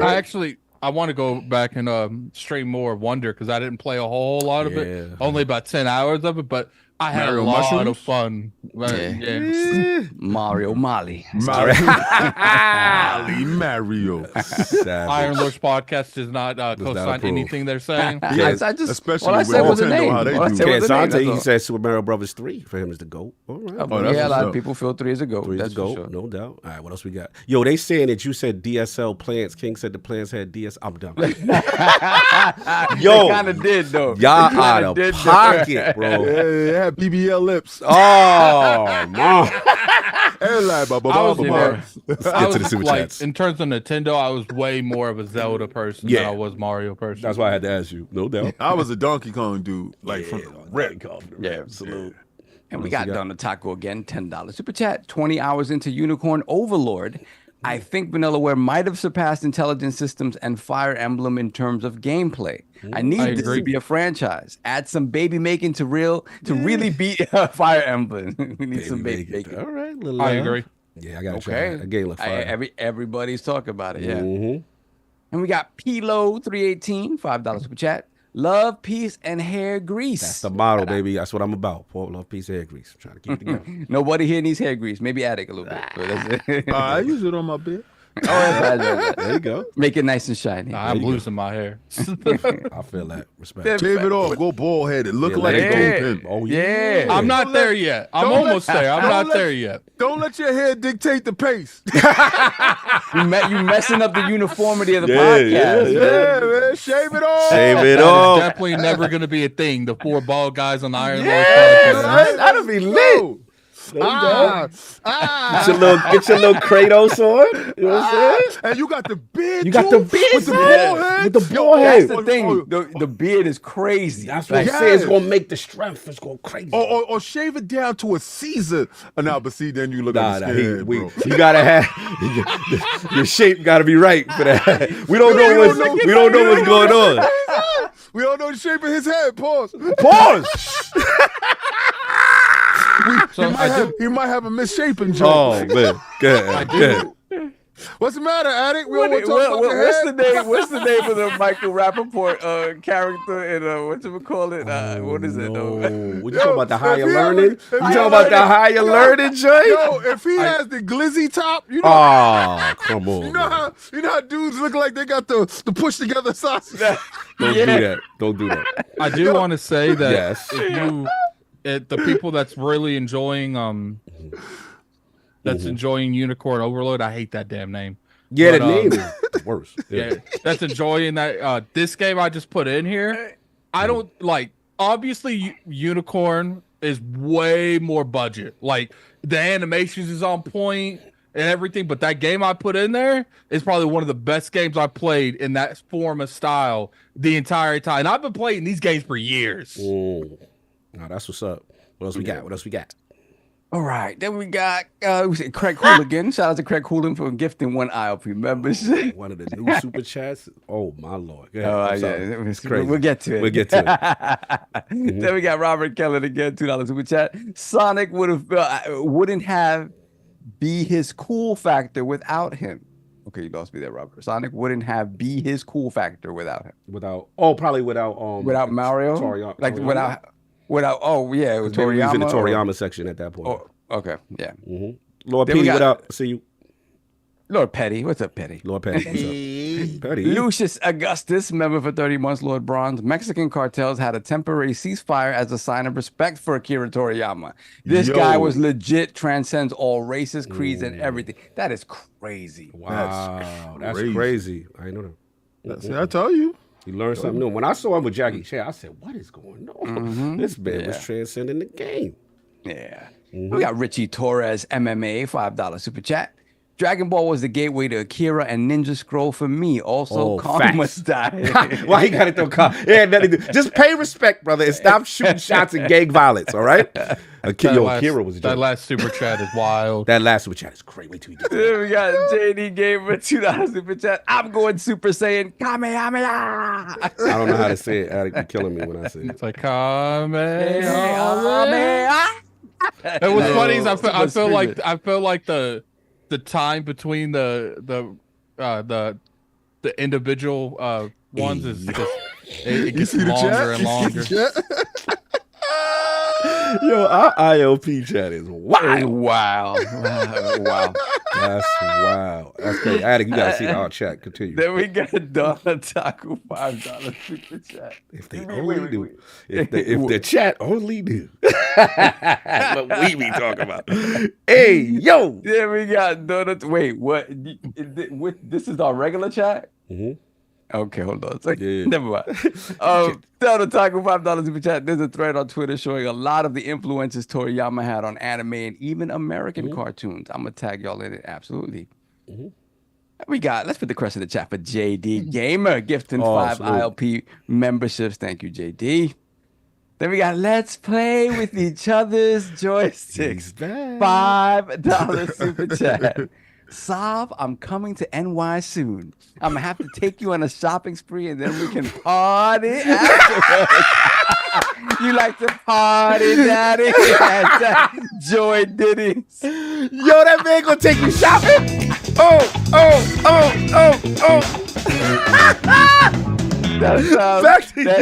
That sounds like that Full Metal Jacket. Like, you horny? I'm horny. That man said he gonna take you shopping. That's different. Wow. Hargeet Johnny, $5 super chat. You ain't gonna thank him for his Patreon? Thank you. Support and patronage for our independent endeavor. I can't. The disgust in his voice. You know what's funny? I feel just as much disgust coming out of Saul's voice as I feel when Cog has to say his intro. Yes. Very similar levels of disgust. The Messiah. That's right. I can't wait till next year so I can win and get that out of that intro out of there.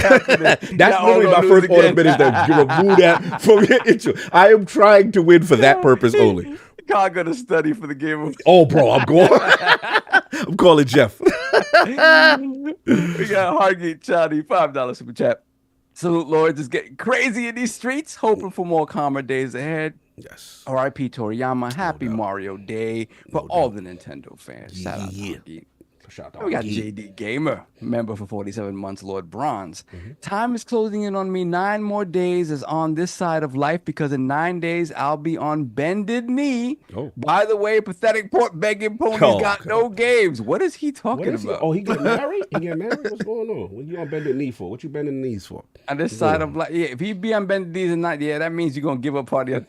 Yeah, for sure. Yeah, you better get in all those all-nighters now. Well, if it's a baby, this is the best time for you because you win. When the baby sleep, put on your headphones and play your game. You could be the best dad ever. Giving the bottle, let the wifey sleep. It's actually smart to sleep when the baby sleeps. No. See, this is the setup. This is what I would do. Like, because, I work nights. So what I would do, let wifey sleep. And I'll stay up the whole rest of the evening. When you come, go to work. Sit there with the baby. Let the baby rest. I'm playing games, change the diapers, make sure everything's good, give the bottles, play my video games, and then put the baby to sleep, go to work. Now, in the daytime, she up with the baby. You get your game on when the baby's calmest. Win-win. And your name's being tossed around with her friends. Is he such a good person? Yes, he's the greatest father. He's so attentive. and then her friend's like, well, my boyfriend say he was on Xbox all night. That's hilarious. He was. He's multitasking. That's so you have to put that profile offline. Yeah, that's right. He had a kill streak of 25. How he's doing it with the baby? The baby got the headset on too. Shit, out of pocket. Continue. We got JD Gamer once again, $5 super chat. Question for the panel: with the current Game Pass numbers of 34 million, and all the AAA content dropping just this year, how many subs in the next update? I mean, they didn't really Did they really update, or did this come out? Did they really? Yeah. This is so. I don't know. I mean, well, I'm assuming when they have a good number a good jump, they'll say they'll talk about it. I don't think they'll say anything until they hit 50. Yeah, probably gonna be a while. Then we got Lord Metroid, $2 super chat. Fact: Mario 64 is the best-selling game on the N64. It was almost 1-to-1 for Mario. Then we got Black Boxing Kings, the homie, $5 super chat. Salute my guys, killing me in every game we play. Salute to the homie P. Salute. Shout out P. BX in the building. Then we got Donna Taco, $10 super chat. It's always mind-boggling. A lot of transitions to 3D that weren't that good, but on the first attempt, Mario 64 and Zelda Ocarina of Time got so much right that they're still a model for games today. You know why that is? Wow. Because I got to give Mayomaru this credit. He was never afraid of asking other people how they did something. Remember with the Crash Bandicoot team? He asked them about the water. Yeah, how did Jason y'all Rubin do said that? that. Yup, and they sat there and had conversations, and he's willing to learn. So when you are a master and you're still willing to learn techniques and stuff like that, you're always going to be the best version of yourself. I found that that part was very insightful. Yeah, when we had Jason Rubin in the room, we talked about Naughty Dog and the early inception of Crash Bandicoot. You could tell he felt so good to have Mayomaru come over to his debut game. It's like, yo, how'd you do that? How did y'all get that? That's like fire. That? Yeah. That's fire. And Wave Race is a product of stuff like that. Oh my God. Mm-hmm. I'm gonna tell you, Wave Race is beautiful. you can play Wave Race 64 today. Yeah. And what that water does is bonkers. Crazy. It's still better than a lot of games. Yeah. And if you ever play Wave Race in arcade, you ever play Wave Race arcade? Oh, I never Yeah, seen with it the this joint. I never seen it in arcade. They took it to another level. Yeah. Yeah. The haptics there are crazy. Yeah, it's crazy. Let me see. Hollywood Rules, $5 super chat. Happy Sunday to my NYC and West Virginia cousins. Nerds eating good in March. Halo series, Dune 2, Ghostbusters, and Shogun is fire. Mario 64 was a game changer. Salute. Yeah, true. Yes. And we got Dr. Strange Love, $5 super chat. Sav, I likes you and wants you. Now we can do this the easy way, or we can do this the hard way. Yo. The Sav, what is a Sav warrior? The Sav warrior. Wow, that's crazy. That's different. Let me read this next one. Septic Sauce with the 5 super chat. Adding's in my next thumbnail. Just kidding. Don't murk me, please. As long as the context in your video is worthy having me in your title, then I don't care if I'm in your thumbnail. Here's the thing, though. When it comes to you, Alex, Brentanga, I've never been on any of your guys' thumbnails for Fanboy Video. I think there's a reason for that. Y'all keep using me. I'll stay out them streets. I love that. I love that. I understand how it works. Messy. Continue, I'm dropping a video today. Please use it. Just when I thought I was out. Said I'll stick using kids. Yo, it's crazy. back in. I went through that timeline just to see what the comments were, right? And it was like there was somebody, I forgot. It was like, that's why I blocked 2 of them, and I still only follow. I just Sav and Cog. Yeah. Wow. Like, y'all 2 of the console fans, and me and Cog are the ones that are even here. Oh my God. Oh Jesus. my! I mean, that's people get emotional about this stuff. Yes. I don't know, man. I don't Real know. out here in these streets. He got Hollywood Rules, $2 super chat. Y'all want addict like dude from American History X. Hey, yo. Yes. Yeah. Yo, but I want him to do this. This is my vision for him, right? My vision, the skinhead, get it low, get it low. Oh, get it low. come on, That is a light fuzz, is a light fuzz, right? But his beard, though, he braid his joint. Nordic style. Yeah, very Viking-like. Nordic Yeah, let's do style. it. I think the energy around him will be a lot different. The energy around me definitely gonna be different because people are gonna be attacking me for that. Hey, pull over, sir. Pull over. That fashion statement you say is only reserved for certain white people, and I'm not one of them. You're not one of those. Excuse me, sir. License and registration. Please. They're like, can we get your use of this hairstyle, please? Said, put the axe on the dashboard, sir. Then we got same old primal data, $5 chat. Addict, don't let them call you white chocolate milk dudhead. Stand up for yourself. Not like this. Not like this. That's wild. That's wild. No doubt. Hold on one second. Let me get Lord PD. Shout out to Lord PD. He got the link up in there, joint. So yeah, we got the PAX East little powwow for next Saturday on the Lords of Gaming channel. So I'm gonna put that up in there. Shout out to Lord PD. Who's yelling? So LogNet, yo, check that out. Yeah, we're gonna get a little round table. You know what I'm saying? Some lords, most of the LogNet staff. It's our PAX East road little powwow. Get everybody excited. Go hit that link. You know what I'm saying? It's gonna be up next Saturday, y'all. Check that out, and we're gonna have some fun talking about what we're excited about and stuff. So go check that out. I'm gonna put that link right now. The LogNet joint. I guess all. Then we have Tim Allcoin, aka DJ Timier. $2 super chat. Don't forget the Goat of Rap died on March 9th. R.I.P. Biggie. Damn. Yeah, I put that up yesterday. How many years has Biggie been Yeah, on? it's crazy. Been too long, and they need to find his killer. Yeah, facts. All right, and we got Mofo Trex, $5 super chat.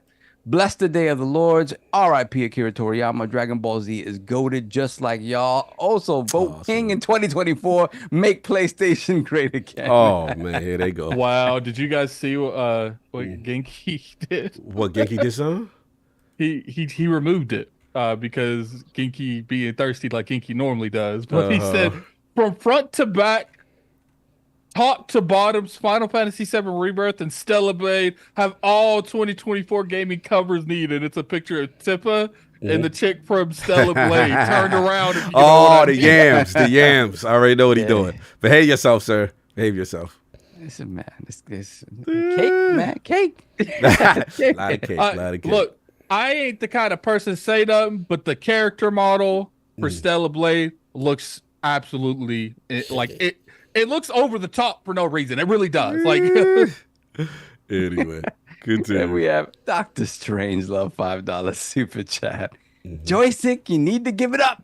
Had about enough. It's not hard to see. The boy is mine. I'm sorry that you seem to be confused. He belongs to me. This man did The Boy Is Mine? Wow, that's crazy. That's crazy. Once again, thank you for your undying support. They singing love ballads to you. We're caught up. We're caught up now. Wow, I thought there was gonna be more bars for you. All right, so we moving on. We got one Patreon question. Shout out to Dip Down Games and Anime.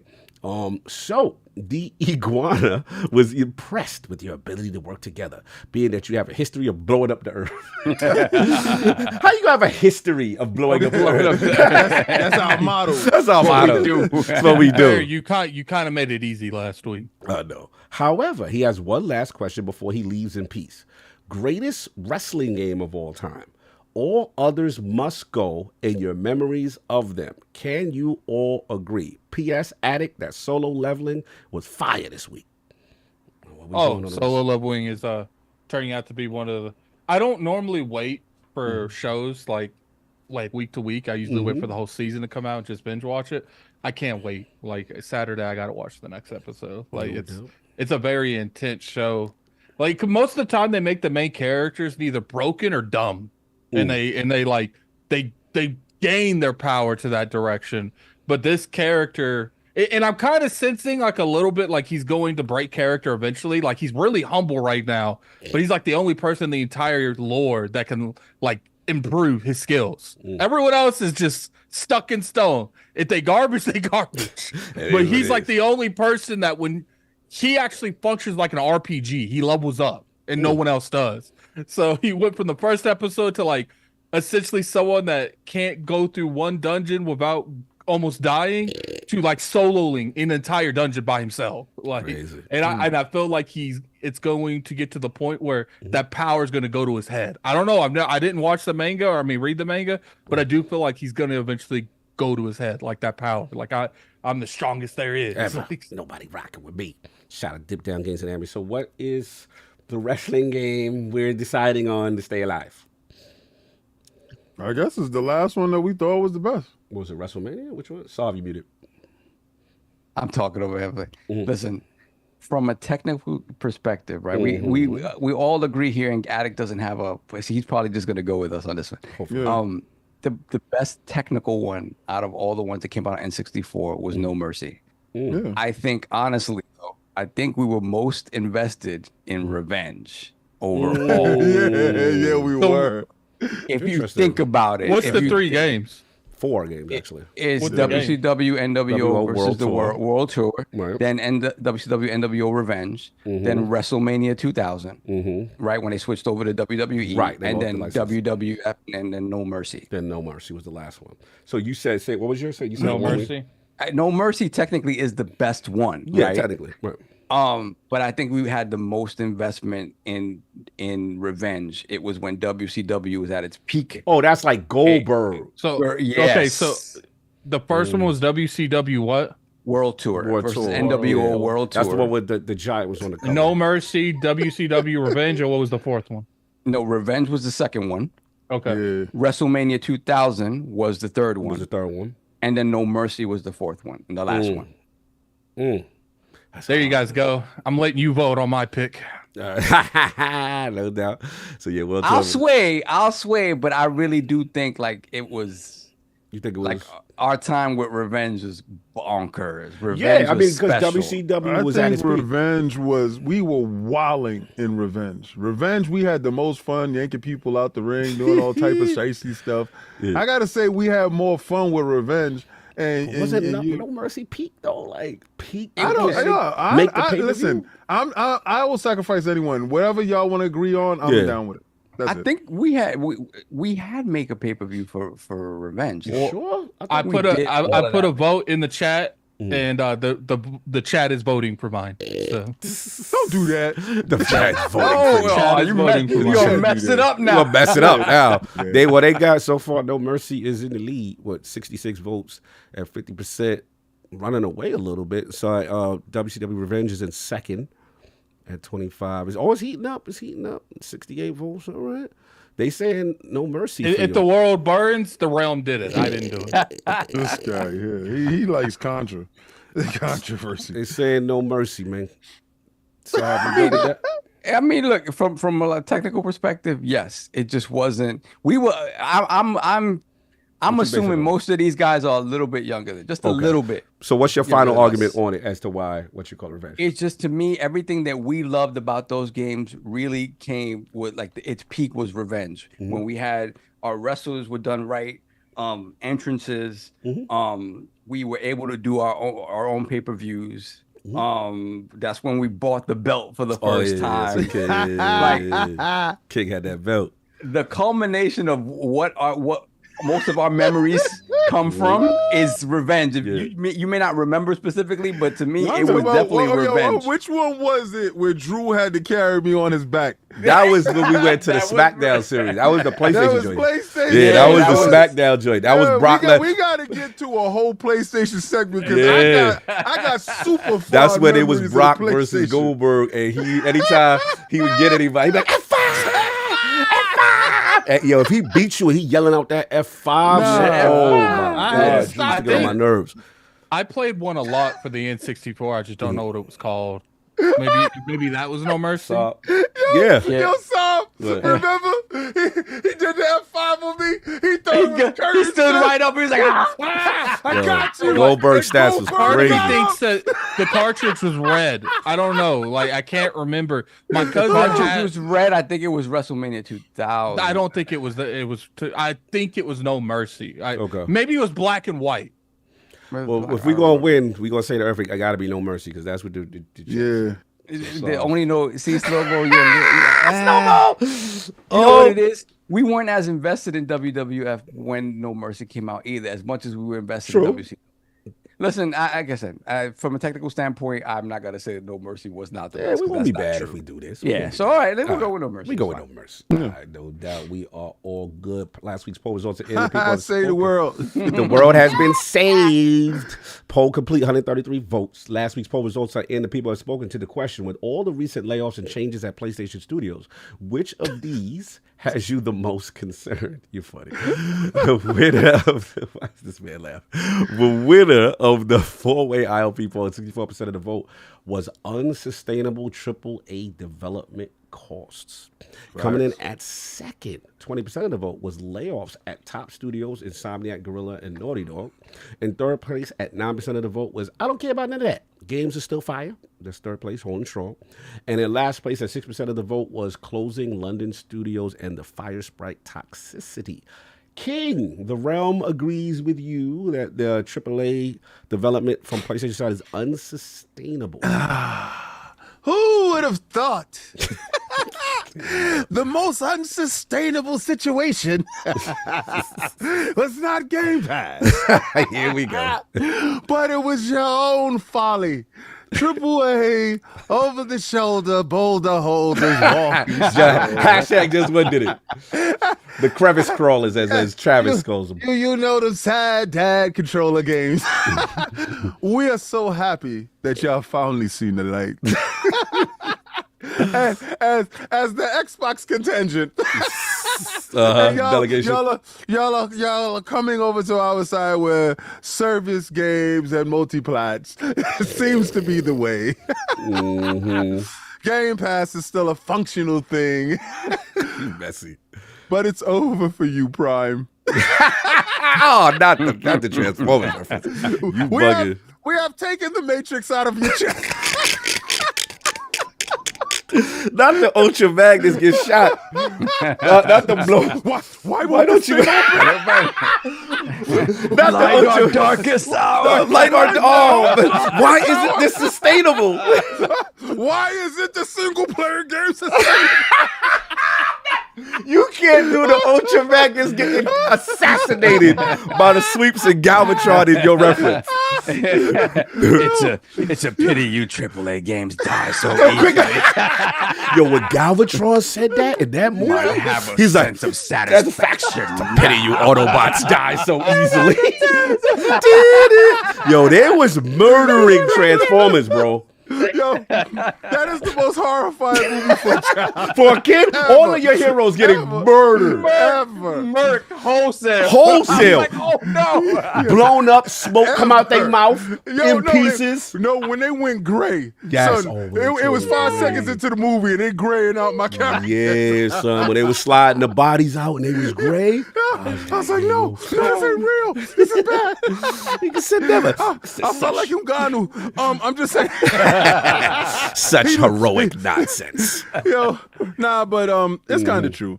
You know, we've been telling dudes one and dones is not working, and how much it costs to make these games. Like Spider-Man, it was really eye-opening when the leaks did happen. Yeah.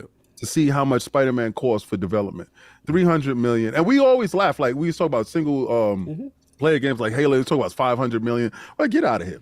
No, to actually see it, and then to see the licensing that's on top of it, you know, is you can't work in those conditions. And Shaun Layden had a nice interview that I had to watch again, where he reiterated a couple of things. Shout out to Persona and Jay Barry. Fantastic interview. Yeah, I was Shaun actually going to Layden. bring that up later. Let's get him some, because you know what? I love That was to a see. while back. That was a while. No, the new one. The new one. They sat with him again. Annual new. Listen, I want to Yesterday. give brothers their credit. Oh, shout out. When I see people elevating in the culture.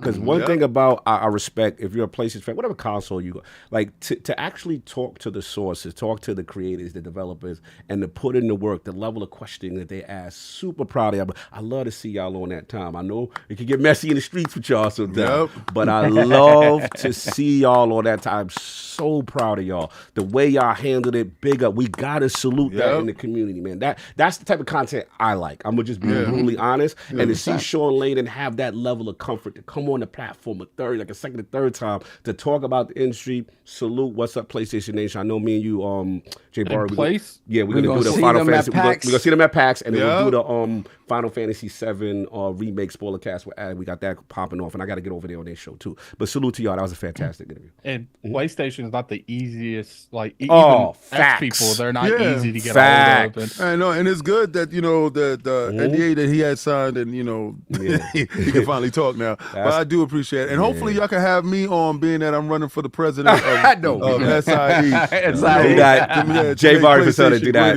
invite this man listen, nowhere. Have me on. Listen, you my Mount Vernon brother.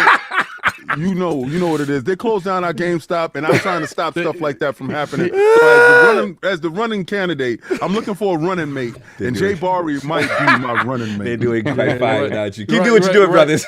Right now,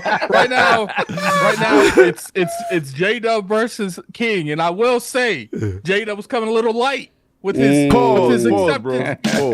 He's coming in a little light with his acceptance speech. So I would say King is winning in the polls right now. All right. Oh yeah, I'm up in the polls, but I feel to take this as my landslide. Oh, you up in the poll? You up in the poll? No. Polls. Oh, you all up in the polls. Because You up. You all the way up. Today, y'all are really different. Y'all been trying. How up the poll are you? Man. No, he's down the poll. He's not He up down the the poll. poll. He down in the poll. He going down on the polls. Addict, I don't like your energy, bro. Addict, That's wild. Addict, I don't like your camera off energy, bro. Camera off Addict is Let me try wild. to fix it again. Camera off Addict. Camera is off way Addict is different. wild. It's Yeah, but you different. know, And then funny, camera this is on the He Addict, wanted to bro. see how you function, this and he is said the- you was down to the poll. This is the same. This is the same man that makes everything a pause moment. But when that energy, I love look it. at him. But You like how he walked into yo, that one. This is Addict right now. See what y'all are not seeing. Oh, hold on. Oh, Let he me back. turn my camera on. Hold There on. you go. You back. Yeah, hey. This is the energy Addict is on right now. If y'all can see this energy, this is the energy that Addict is on. I'm telling Not the you guys. conjunction function. I can't. Tried to be A lot of nice poll to talk. this A lot of dude. poll talk. We gonna move on. Though. But We y'all gonna here move on. being nasty. Oh Lord! Whoa! Oh, Close your no. mouth. Close your mouth. Why I got that low V-neck shirt on? Like, what's up with that? The neck is out. Yeah, definitely ILP after dark. Too much neck meat. Pause. What else you got, sir? We Addict, good? question, real Yes. quick. Do you have your cam link connected directly to the PC? Or Yes, into, I'm about to unplug it again. Yeah, do that. But it's not into like an adapter, right? It's No, it's directly in the PC. PC. Anyway. Mine is in an adapter. All right. We And good? no issues. I actually think it might be my camera because my camera overheats a lot If now. not, workspace restart. It's all good. Why your camera overheating? What you doing after dark? That's his other account. Yeah, Anyway. that's the other. That's the other account. You got any more? And that's Wow. Addict with a C. One more super chat. Oh, we have a few. Oh, here we go. Here we go. Same old primal data. $2 super chat. Sun Jin Woo is about to go Vegeta shortly. Sun Jin Woo, I don't know. Salute. Sun Jin Woo is the main character from Solo Leveling. Okay. Sun Jin Woo. Yeah. And we have Marvin Ginyard again. Go ahead. I'm sorry, Addict. Go ahead. He's he's pretty much like you just keep going. There we go. Marvin Ginyard once again. In preparation for Dragon's Dogma 2, I'm envisioning Sav scaling my griffin and stabbing me with two. Wow. Yo! You want his Griffin scale. Wow. Yo! He wants you to Yo, poke him. okay, listen, guys. I'm gonna tell y'all right now. That's nice that y'all doing all this patience. But, It's getting too close? yo, there's a lot of fantasies being told. But y'all know if y'all pull up the backseat. Oh, we threatening the road. Somebody get it. We threatening the road. They just want to get close to you, Sav. They just want. I'm gonna have my personal bodyguards around me. So if you pull that on site, keep it in the chat. There we go. All love to the fans. All love to the fans. We love y'all. Thank you for your patronage and support. I appreciate that. What else you got? There we have Lord Metroid $2 super chat. Mm-mm-mm. King is a fan of pole position. You know Out what of sucks pocket. is I do like pole position. Yeah. Pole. Like, Like that was my favorite Atari game, and I brought Hell every yeah. iteration of that game. classic. And watch the cartoon. Yes. Oh yeah, right. Yeah, they did. Then we have Tai Casares, $3 super chat. Damn King having to work a poll sad times at Xbox. Yo. Wow. Wow. Yo, you next up.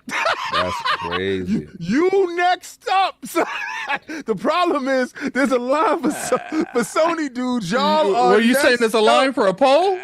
Hey, you ready for it, right? Look at Messy. that little This is funny a poll dude. situation. Oh man, That little funny dude looked like he already having situations happening. What's up with his eyes? Then we have Necromancer. He never blinks his eyes like ever. Yeah, That's scary, bro. Look into my eyes, King. No, I gotta block you. Then we have Necromancer Zale, member for 27 months, Lord Gold. Does all of ILP's money go into Salve's personal protection? Yes, it does. Well, this year, Oh yeah, we gonna need it. this year, we hiring a whole armed security. We need a detail. We need a security detail for South. That is correct. We're caught up. All right, Finally, get to that. intro's done. Intro's done. 2 hours First in. topic. Let's get it. No doubt. This was a Xbox Partner Showcase, man. This is me. So we had a lot going on. I'm just gonna give you kind of a brief rundown of all the stuff in the order that it was announced at the Partner Showcase. Believe there was about what? Oh Lord. What? That's super chat. The super chat. Oh, another one came in. Let me see. Let me Donna Taku, $2 super chat. Addict looks like he's doing the Kurt Angle face. There we have Dr. Strange Love, $2 super chat. Addict's avatar looks like he saw King's Poll. Hey yo. Hey yo. Then we have Old Faithful. Oh, Halo Reach Around with the $5 super chat. Me and Addict, more than friends, we was like brothers. All night we could play fight under the covers. Love you, Colonel Mustard. Messy, nah, that's crazy. To you, you call me General Mustard. Woo! Anyway, so yeah, back to on point. The Xbox Partner Showcase went down. Looks like they had about 14 games, about the course of 30 minutes. So briefly, what was announced to set it off, I believe it was Unknown 9, The Awakening. That's from Reflector and Bandai Namco, kind of like an Assassin's Creed vibe going on. Then we had Sleight of Hand from Riff Raff Games. So a little hardball detective novel, Witchcraft, that's coming. We had The Alters, which actually re-showed again from the Game Awards, but more detailed. They had you on an alien planet. Different versions of yourself. That's coming to Game Pass. We had Creatures of Ava. That's 11-bit Studios. I believe the chick, she had the little flute. They kind of taming the animals, that kind of energy. I always get killed the way I pronounce it. Roblox, I think. Grief. No, you got it right. Okay, I think I always say Roblox or something. So Grieffield Cross Chucky, little Chucky expansion. Okay. Frame rate was a little interesting there, but we're gonna move on. Sunken City 2, little Lovecraftian horror going on, 1920s United States. That one showed pretty good. Final Fantasy 14 Online announced. So 21st of March, and looks like Game Pass Ultimate players were able to claim the starter edition perks from March 21st to April 19th. Other big surprise, Stalker, Legends of the Zone Trilogy. So the Stalker games before, all three, Shadow of Chernobyl, Clear Sky, and Call of, I can't pronounce it, Pripyat. The collection of games Pripyat. Yep, out today. So get caught up on your Stalker. This one I was teasing was for Addict. Monster Jam Showdown. There's a rad racing monster truck type off-road racing freestyle driving game. Persona 3 Reload expansion pass titled Episode Aegis. So it's going to be... Oh, there we go. Okay, there you go. He's back. 3 waves. The first coming March 12th, second on March 2024. So yeah, an expansion for Persona 3. Which is interesting. It was in the Game Pass already, but the first Berserker Kazan, and this was kind of the new action RPG, kind of looked like a Souls joint with the cel-shaded art style kind of thing, solve puzzle / flows kind of energy. And then our man's from Tales of Kanzera, our man's, I always butcher his name, Abubakar Salim.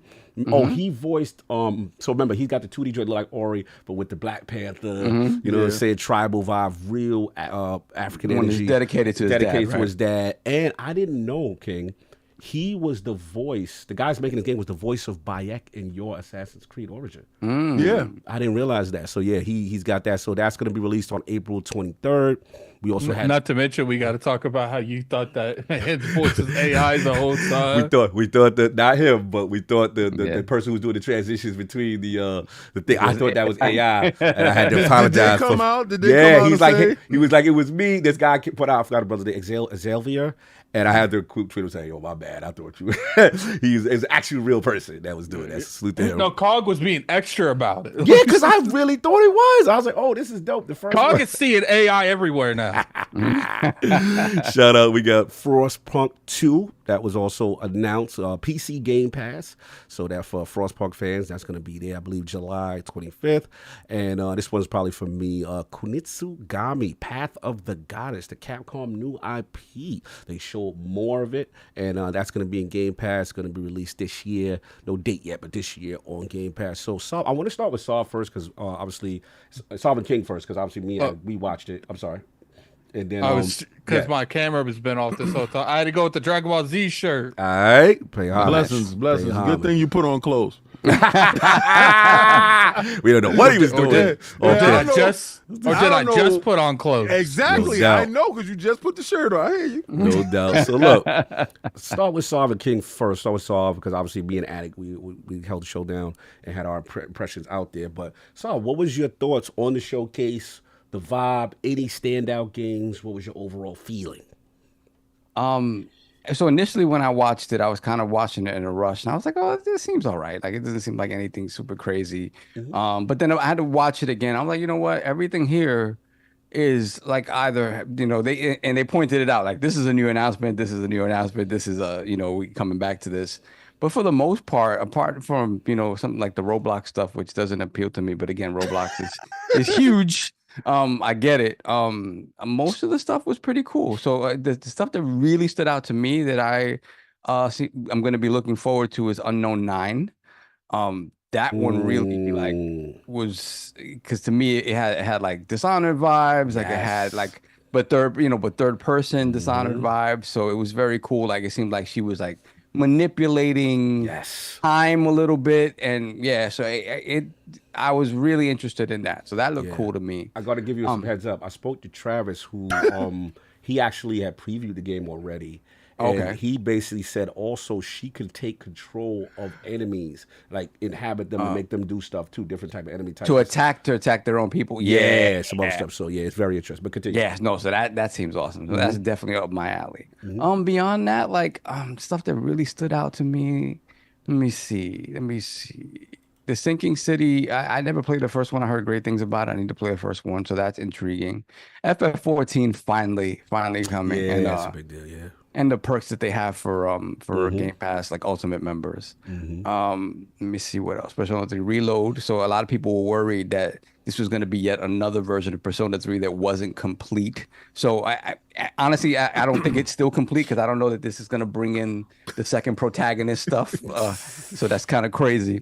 That they'll probably give you another version of that. But like you said, Tales of Kenzera looked great. I'm a Metroidvania. That looked very nice. Very nice. Excited to play that. What else? Oh, the first Berserker looked awesome. Honestly, the anime style, I know people were complaining about the frame rate. I get it. Maybe that's on purpose, though. The anime style, I looked at it, I'm like, wow, this looks like a 3D Castlevania. Kind of a little bit, kind of like, what was the 3D Castlevania that came out on 360? I forget what it was called, but it was good. The second one, not so much, but the first one was. Second one, not so much. And then Kunitsu-Gami, Path of the Goddess. I was so surprised to see like this base building sort of thing, that mechanic. I was like, wait a minute, okay. Because, again, to me, they're very good at combat. It's like, I don't know what team it was that's making this game. Capcom. But it's Capcom, but I don't know if it was like a little sub team. Devil May Cry teams or whatever. Combat wise, it looked pretty cool.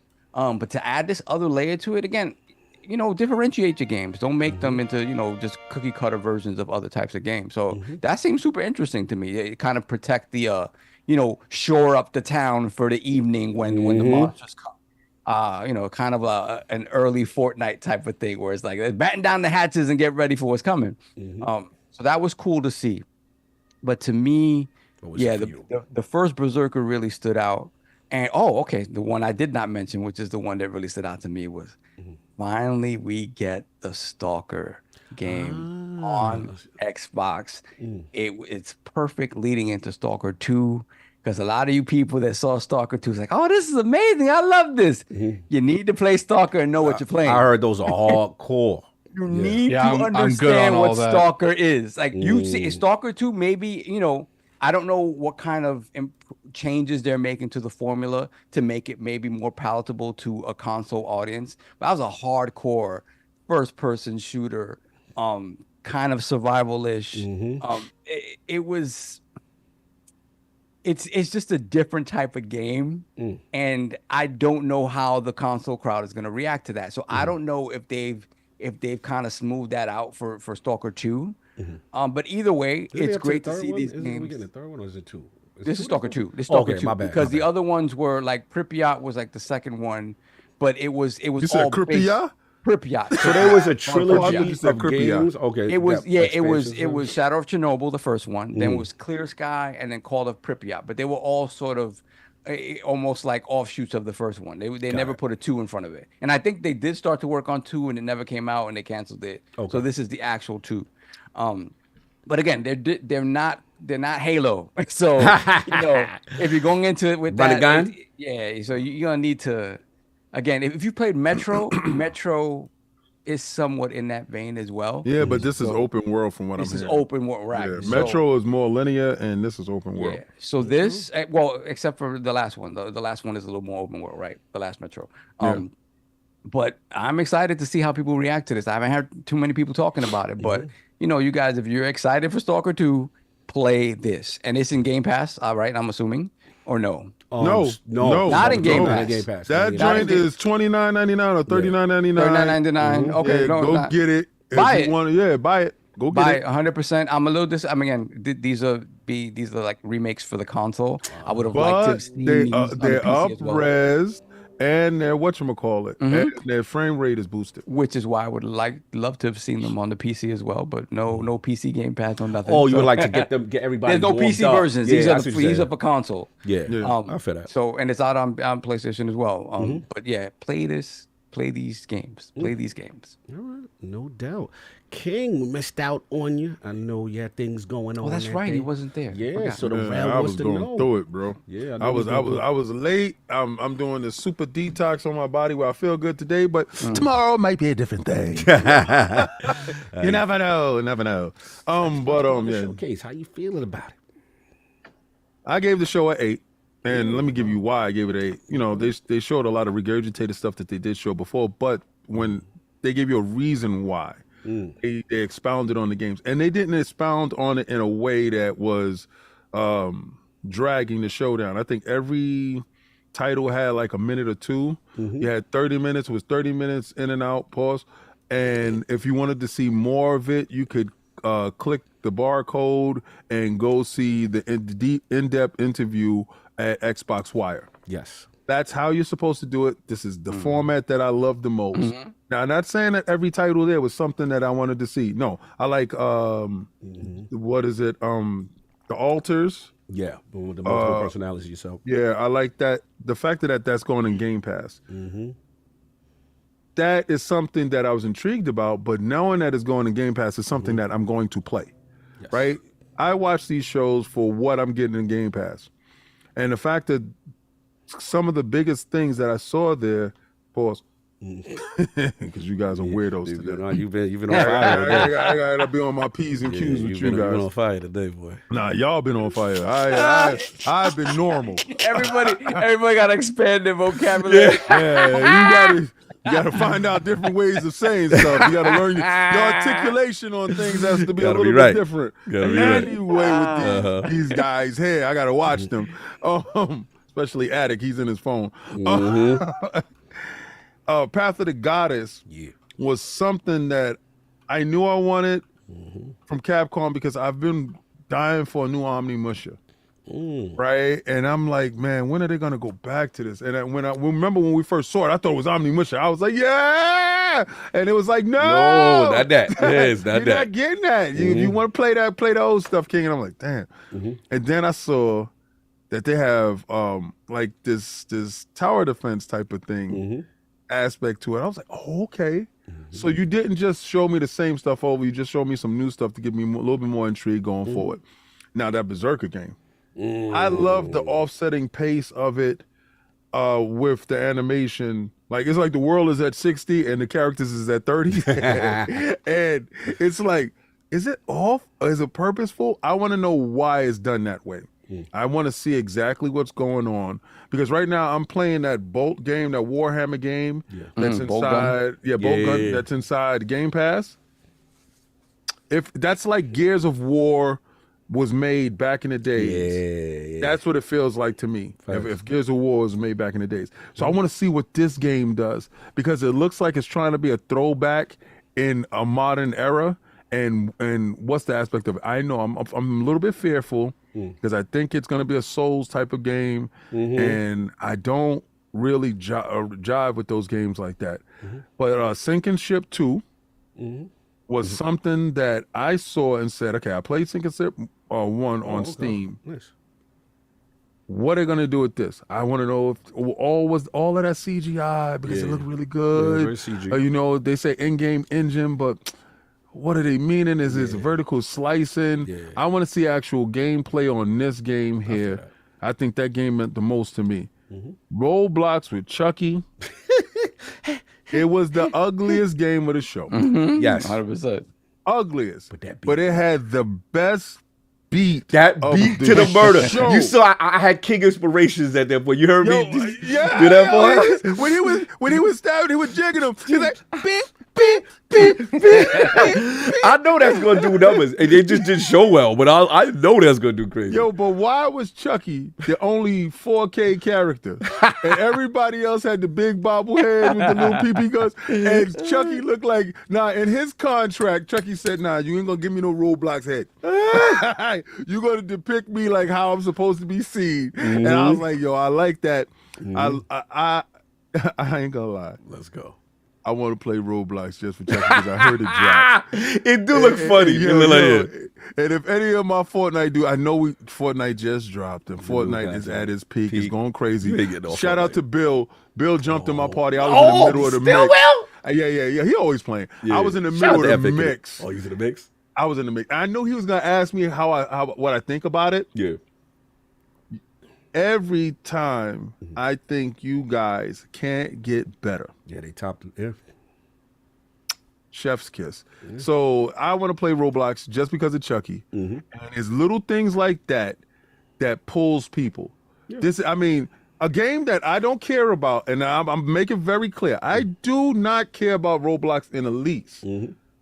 But seeing Chucky and that hip hop beat, whoever did the trailer, beat was fire. I'm all in, and y'all get the respect. I'm gonna download it. I'm gonna play a little bit of it, and I'm just gonna see if I could, jig them to the beat. No doubt. Salute the Lords of Gaming in the building. Shout out to my man Mahmoud. Ramadan is going on, brother. Hope everything goes well with you. Good to see you up in there. Lord Addict, man, we got a chance to talk now more of a reflection now that the dust has settled on the Xbox Partner Showcase. Your thoughts, sir? I liked it. It didn't particularly give me anything that I would look forward to, but I judge these off of more just the content that's there, judge them how they, present the content and, just the pacing in general. I even know that, you could have the greatest game in the world, but if you show it in a bad way, what's the point? Yeah. I felt like they showed these games really well, all of them, to the point where, the Path of the Goddess, I had zero expectations for it, and the way they showed it made me a little bit more interested. I was so happy you came around. So happy. Yeah, so because I like that defense tower stuff, I think that's going to be a fun little concept. It just, to me, in terms of like overall stuff, I was excited about. Like, I was kind of like scratching my head why like the Chucky thing was even there. So we're like, I guess we're at the point where we're showing stuff in other games, like games and games. And to me, it's like you didn't show Roblox, you showed something created in Roblox. And I felt like that's kind of like out of place for a venue like this. It's one of the biggest games, though. You know we don't rock with it, but that game, I forgot how much money that thing was making Xbox and the. I feel you, but a lot of kids play Roblox, so it's like you're. Well, no, I actually. I actually care about the kids. Like you're kind of like promoting. Yeah, go play Chucky in Roblox. Like, Oh, you try to promote the murder? You ain't like the message. You ain't like the murder. You ain't like the message. Okay, you protecting the kids. Okay, it's like because it just didn't. If they were trying to go for like a younger demographic, that would make sense. But then, who would want to promote Chucky to the younger demographic? Like that was the one announcement that just felt really out of place. Like I felt like there should have been something. You don't think they was trying to get me to get over there? And I think they were successful. Not. I think they were successful. I think getting the older demographics. Yeah, because they had me sitting in my room talking about Dembala. I can't. So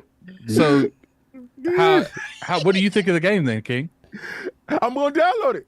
I've been playing Fortnite. They got him. They clearly got a demographic involved. But yo, I told you, I said absolute fraud. Yeah, but I'm gonna download it. I'm gonna play it, and I just want to get to the part where I'm Chucky. I just want to be Chucky, like the same way I downloaded Elden Ring. Remember, I got Elden Ring because I said I want to go into people worlds and do bad things. Yo. Yeah, that's the only reason. Remember, Solve? Remember I said that? That's the only reason I want this. Because I was like, you're not going to play this. And he was like, no, I'm going to play it. I'm sorry. I promise. I swear.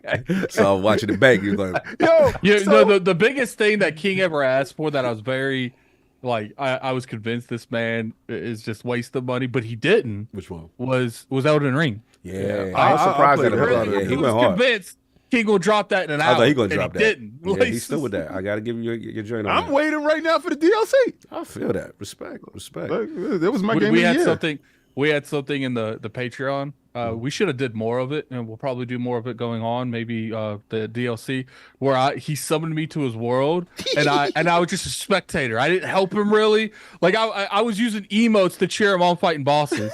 It was funny. He didn't know. We did that. He didn't know it, but when you summon people to your world, it makes the world harder. So he was playing on a harder difficulty, just me being there, and I wasn't involved in any way, shape, or form.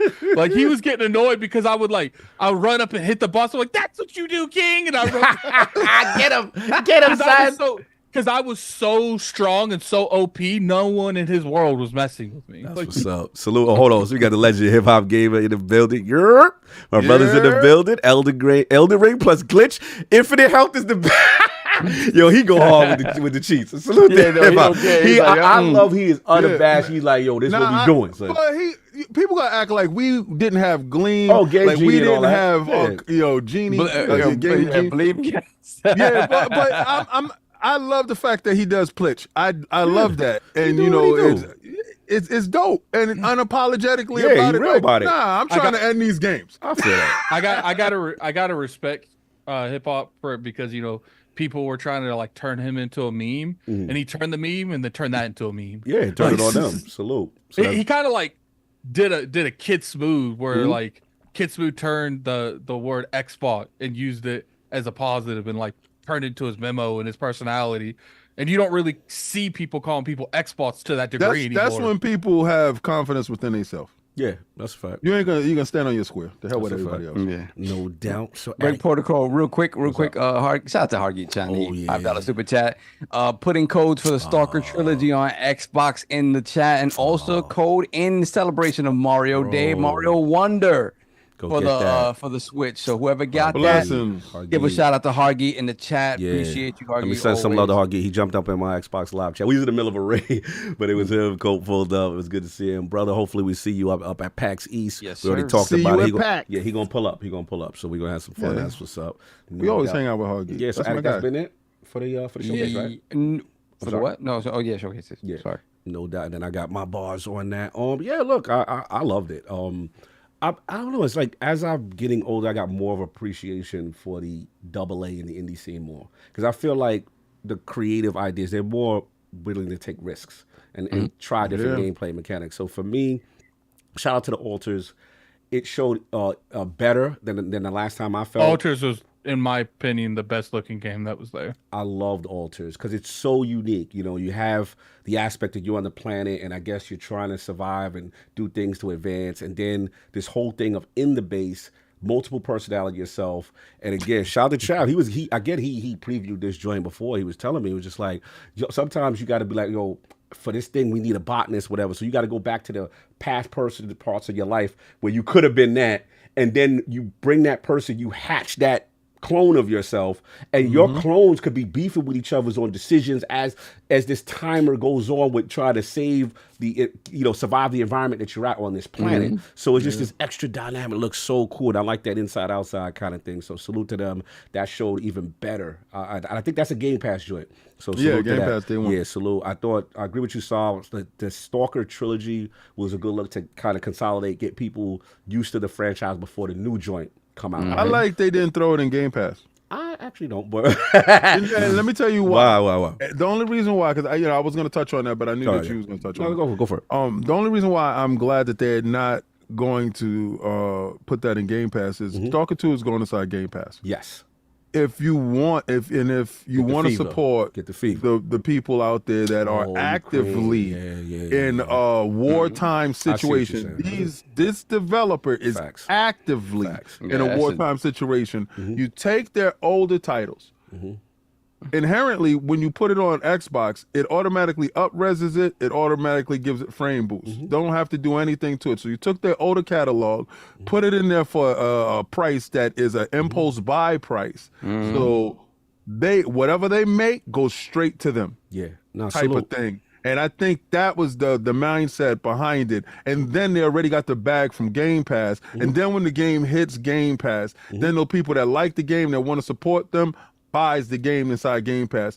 I thought that was the most developer-friendly thing that I saw there, and shout out to them for thinking ahead of time. Don't put it inside Game Pass. Let the people that want to support it buy it. And at the end, you can put it inside Game Pass later. Yeah, and it's priced appropriately. And what I like is, again, you get people into, and also, let's be honest, it buys them more time, I feel. Let them, because we know the condition that they're making Stalker 2 in, and I want them to have as much time as possible because they're dealing with real life situations, right? So that allows you to, get. They have members of the dev team that passed away during the combat. Like it's crazy, man. Like, we got to support this game. We got to support. I've never played one. I heard it's the most hardcore, so salute to that. Again, Tales of Consent. I'm sorry, again, Saul. Quickly, shout out to the chat. Yes, it is. I compared Metro to it kind of in style, but yes, Stalker is much more hardcore than Metro. They was checking you. They were like, they checked me. I'm like, listen, I played these games many years ago, but I played these games. No doubt. Salute. So we got that. I want to again shout out Tales of Consera. Every time I see it, it looks better and better. Shout out to EA Originals. Again, what I loved about it was the different masks, the powers, the things he could do. I just like the two-spear style now. I love that he's got the African voice actresses and stuff like that. It just adds a flavor. It went from, I hope your game is fire because I love your story, to like, oh, you look like you got something. You know what I'm saying? Yeah. So salute to them and EA for getting behind it. It looked really good. But again, the MVP for COG is Path to the Goddess, bro. Ever since I seen that game, I was like, yo, what is that? And the thing about it is what you said, Saul. I just thought, okay, single player, he's the protector. You got the goddess behind you. Now I'm learning, okay, you purify the land. Right, you going from town to town. Then, shout out to KSID, repping the people, no doubt. Then what was dope to me is now you get to the town in this day-night cycle. So the day is like you get the villages, you could post them up, you could get them in positions to do stuff, and stylistically, again, the Japanese mythology, the enemies. I ain't going from. I'm gonna tell you something you don't know before. There was a Master System game. You remember this game called Kunitsu-Gami? Yes. Kunitsu-Gami. All right. Kunitsu-Gami, as a young cog, didn't ever see anything about Japanese mythology and Japanese horror. That game terrified me. The enemies in that game, I was like, yo, it's different from American horror tropes. They joints look wild crazy. So this got that energy, but it's colorful, but the enemies is wild. Like, you know what I'm saying? So you got that. Then for me, King, he's got the Channel 5 stylistic swordplay. He's purifying the land. And what I like is the NPC, the goddess, she be doing her little, you know what I'm saying? She's a problem. Like, she's got her own thing going on. And I like the villagers. It's like you with this goddess that they worship, and it's protecting the whole, it's a vibe. I can't describe it. It's a very unique thing. And I've never really seen anything like that before. So when I saw if we call it the tower defense part or the strategy layer in conjunction to action, y'all got me, Capcom. And to me, shout out, people know who Kunitsu is. I see Master System heads in there. Salute, Shava's head. Okay, Charles B. Y'all know Kunitsu. Yeah, like it gives you what Japanese horror, Japanese mythology vibes with it, with this very cool art style. So I'm pulling for them. I'm surprised Capcom didn't believe in this. Because to me, it's like you a new IP, you wasn't sure, so you took the Game Pass back. I think that's the smartest thing nowadays in the climate that we're in. You know, if you have a new IP and you want to have the most eyes on it, you put it in a service that has millions and millions of views that have engagement. Shout out our Game Pass. You know how Facts. we do. Shout out to Andy Cruz. Stop it, baby. Behave yourself. Behave yourself. See, you went left. We was doing good. And then you threw your rhetoric on it. It's a console war. Console stuff is going in there. But shout out to Andy Cruz. Yes, that's why I like Ghostwire Tokyo. Crazy enemies. Well, again, that they horror naturally scared. Their enemies just look wild out to me. I was like, hey, yo. So that's what Kunitsu did to me as a kid. So salute to them, Path of the Goddess. So overall, 8 out of 10 show for me. I thought it was fantastic, very unique games. And here's the thing. This is games that's in addition to the 10 Xbox first party joints that we know coming. Like, they've got a monster year lined up. That's why I don't pay anybody 40 day and date Game Pass. Bro, I don't pay anybody no mind. I'm happy with what I'm getting. If it's about games, I'm happy with what I'm getting. I ain't worried about nothing else. So this is where I'm at. But that's what I got. So we want to move on. You got any other bars? We got a few. We got a few. We got a couple. Just a couple, not too many. Let me see. Halo Reach Around. My God. $5 super chat. Y'all heard of Pull Up Entertainment? Well, when me and Addict that Diddy spot, we playing Pull Out Entertainment. See, and I want to point out how happy King is. Hey, ain't nobody saying that to me. And that's why I'm a amp that stuff up. See, this is the problem is you are making you're becoming your own like Halo Reach Around for me. I don't like that. Right? You got an individual in the world that loves you at it. Let's continue this. Then we got Necromancer $5. Oh no, hold on. Put the crest in the chat for Edward Walton. Shout out to Edward Walton for the crest in the chat, Lord Bronze. Then we have let me see, Tai Casares $3 super chat. Halo Reach Around has strong pull-out game confirmed. Hey, yo. What I walk into? Yo, you gotta read the Halo Reach Around, Johnny. Wait, it's just so crazy. Yeah, since Addict wanna be slick with it. Oh, yeah, bars for Addict? What we doing? Yeah, bars? What we doing? What's going on? Halo Reach Around $5 super chat. Y'all heard of Pull Up Entertainment? Well, when me and Addict that Diddy spot, we playing Pull Out Entertainment. Yo, this is the remix. Just wait till King gets his own Halo Reach Around. I see. I'm not that beautiful. You like that? They like you. It's a luscious bed. Oh man! Halo Reach Around, Doctor Strange. Yep. Joystick. What? All the pause worthy things, man. Where's King's Love? Yeah. Nah. I'm not like that. They don't like that. I'm too rough. You leave the door open with your feet up. Oh, come on. That's too much. By the time they're done with you, your feet's gonna be up. Wow. Hey yo. That's really nasty. That's nasty. But We they gonna like move your on. t-shirt game. Your t-shirt game lit. Oh man, let's go. Necromancer said $5 super chat. Kunitsu-Gami, Path of the Goddess, and Stalker Trilogy were the biggest games for me. The Altars also looks interesting, but need more info. Yeah, those are great games. Great looking games. Donataku, $5 super chat. Atlas not getting enough smoke for cutting the answer expansion from Persona 3 Reload and selling it 6 months later in the expansion pass 360 Capcom Energy. Facts. I agree. I'm surprised they able to get away. But I told you. I don't know. It's inside Game Pass. Bro, how they gonna do a remake? No, but they doing a remake, right? In Game Pass. Why isn't all the content in the remake? And why you selling expansions to the This is par for the course, specifically for Persona 3. That's what he told me. Specifically for 3, like they've had different versions, and they, you know, it would be fair to have assumed that this was going to be the definitive version out of the box, but whatever. Hey, enjoy. I like the fact that I don't have to worry about the page. Messy. Have at it. Then we got Hollywood Rules, $2 super chat. Transformers the movie is still the best. Yes, absolutely it is. Salute. Made me cry. Oh yeah, little kids is terrifying. Then we got Port Begging P, $5 super chat. That's it. So nothing else. Just the name is enough. The name is enough. We good? That's right. It's my guy. Yeah, we're caught up. All right, Soft, this is you. Nintendo versus emulation developers, huh? What's going on again? This is an interesting topic because I know nothing about emulation whatsoever. Oh, you don't? Never dealt with it at all in any aspect of never dealt with it on any aspect of my life.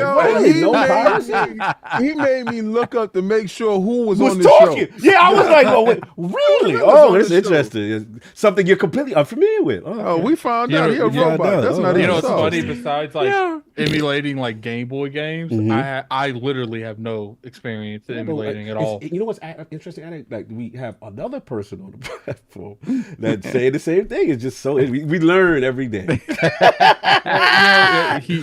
I'm a scum for it. That's too below Saul. Yeah. Clearly a past life or something. Something like that. We definitely in the Matrix.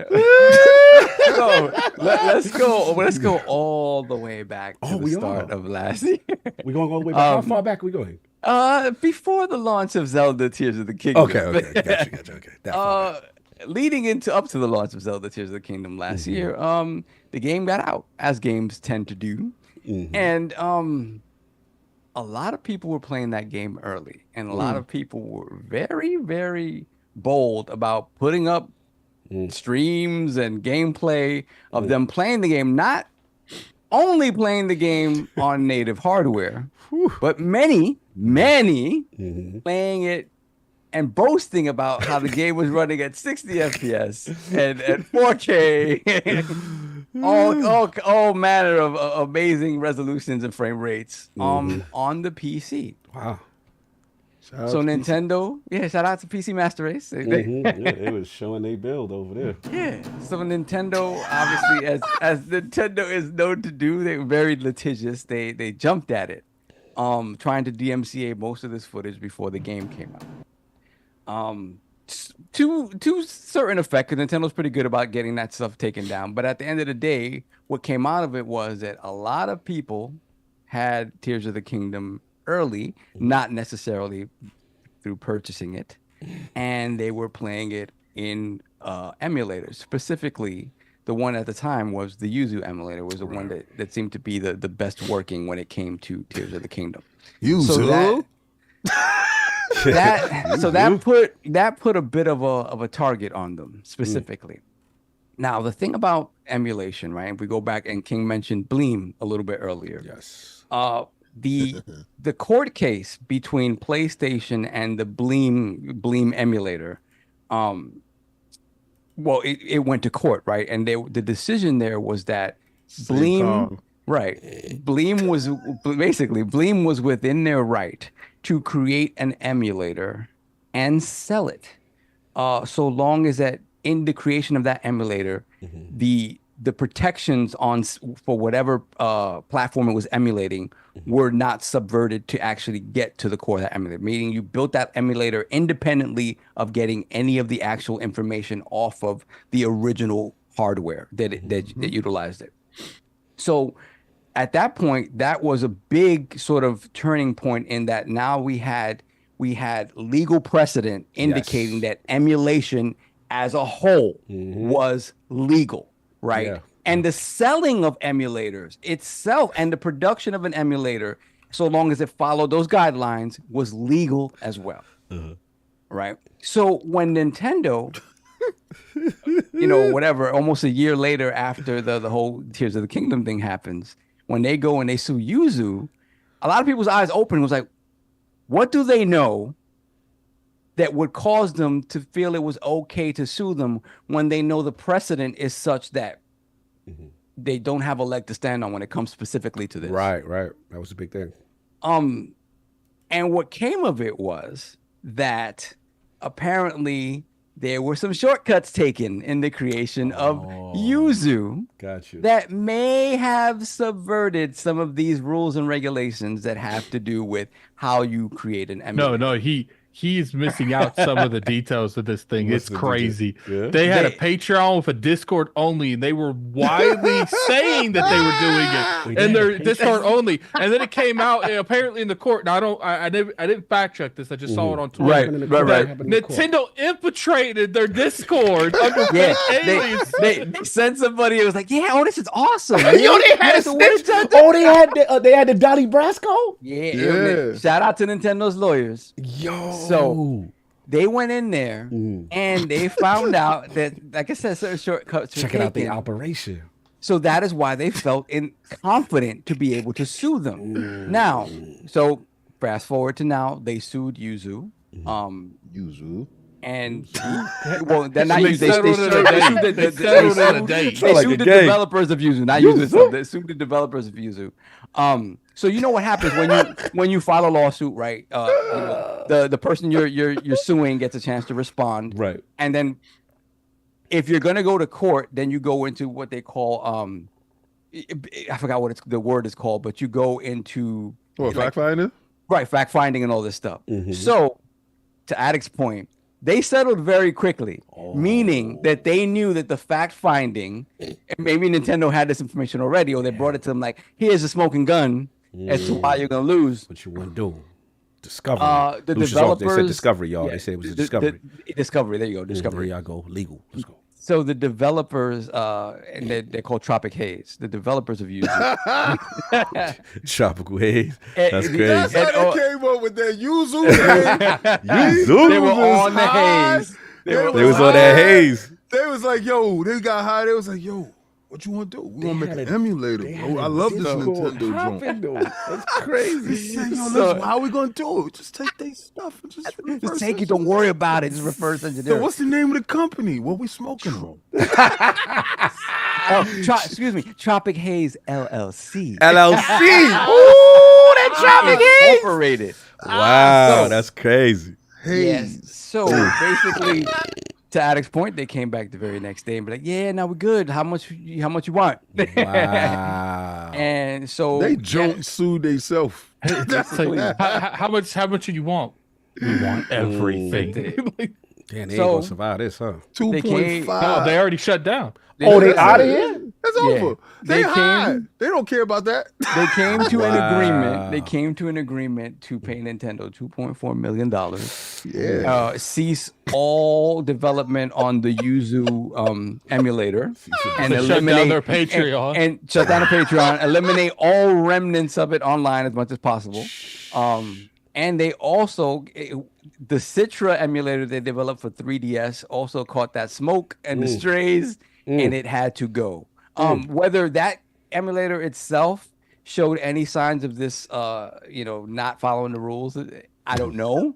But maybe they just thought it's safe just to shut it down. But this is huge because, again, it puts these emulator devs on notice. Like, yo, stop. If you're gonna do it, you gotta quote unquote do it the right way, or just be better about opening your damn mouth about what you're doing. I wonder I wonder how many of these companies are actually doing it the right way, and how many just been really good at not getting caught. That's the warning shot. Right? Yeah, the ones that don't have a Patreon broadcasting. Well, that's the thing. You can have a Patreon, right? You can get paid to develop it. The problem was that, like I said, in that private Discord, they all willy-nilly started talking about things about, like, for instance, they were talking about they have a communal set of game rips that they work from. It's like, wait a minute. What do you mean a communal set of game rips? Each of y'all are supposed to have your own version of the game that you yourself ripped and are able to use. See, language like that got them into a lot of trouble where they can't, they couldn't defend it. They had crowdfunded rips. Throw your rips up into the crowd. Put your rips up in the crowd. I can't. I mean, the thing about this ROMs is this, to the right? Discord. If this had gone to court, freak offs with the ROM.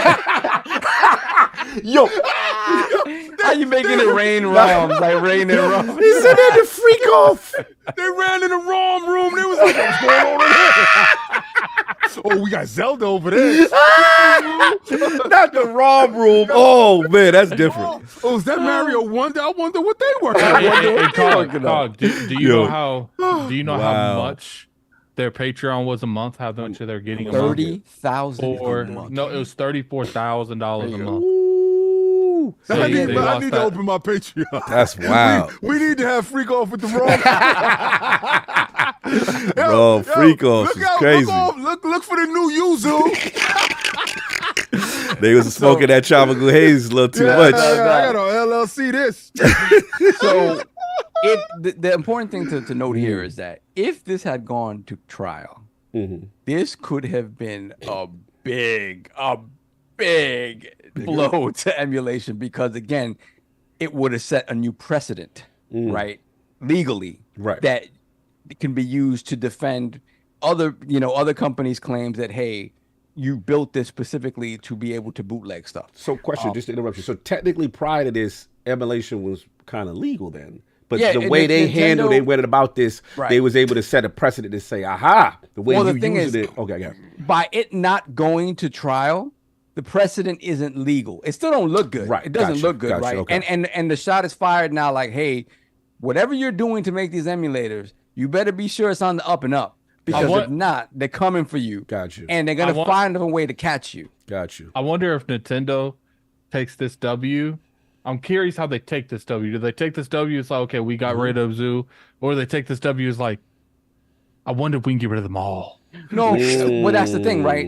I think what they're realizing is, and maybe the lawyers have been at this for years, so they know what they're doing. It just seems that other emulator developers are keeping this stuff tight, or they are doing it the right way, and there's nothing there illicit that they're on which they're building their emulators on. Right? I mean, they don't even at this point.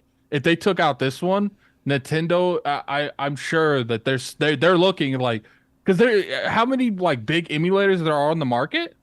Well, yeah. But the thing is, ever since this got shut down, which is days at this point, right? Because apparently this wasn't the biggest one. This is one of the biggest ones, right? But it wasn't the biggest one. It was the one. It was the one. Yo, I got some wild news, breaking news right there. Yeah. This is related weird, to this or something Nah, else? just different. Activision Blizzard CEO Bobby Kotick has expressed interest in buying TikTok. Wow. He about to cop TikTok, man. They said he's facing a potential ban in the TikTok is facing a potential ban in the U.S. as the bill advances through Congress, and Kotick has expressed interest in acquiring but I the heard- company. business. I know. I heard Microsoft put their head in there too. Pause. I mean, they was the one that threw their hat Bobby in left. He outside these streets. I He do got a think lot of that, money to do that. You know, not to like pivot off of the subject too much. It was just breaking news. I do think like if they go back to court with TikTok this time, I think it gets It's out here. obliterated now.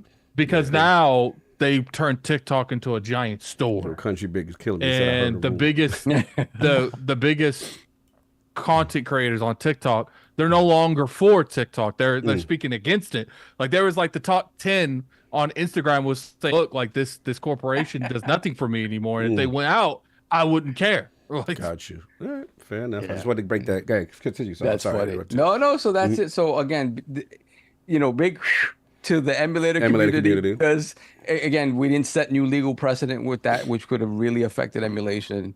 And then, you know, to be perfectly honest, right, when we need emulation because when these companies decide they don't want to move forward and give you ways to play certain games, Nintendo's been better about it, right? I'm assuming that the next Nintendo hardware is going to be back compat with the Switch, and therefore whatever else Switch, you know, has made back compat.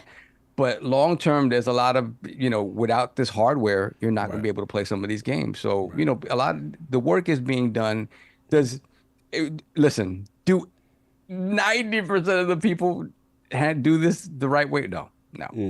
It's just the nature of it. Like it is the nature of it as someone who in their youth used it the wrong way. I don't in good faith, I do not believe that many people use this the way it's supposed to be used. And it's especially egregious when you're doing it with a current gen recently released game which the hardware is still there, right? That is a big deal. That is hurtful. To Nintendo's point, they're like, yo, literally 1 million people were playing Tears of the Kingdom early, and some of those at 60 FPS 4K whatever, and you know, a lot of those people could have owned the game, bought the game, whatever. Shout out to Steam Deck.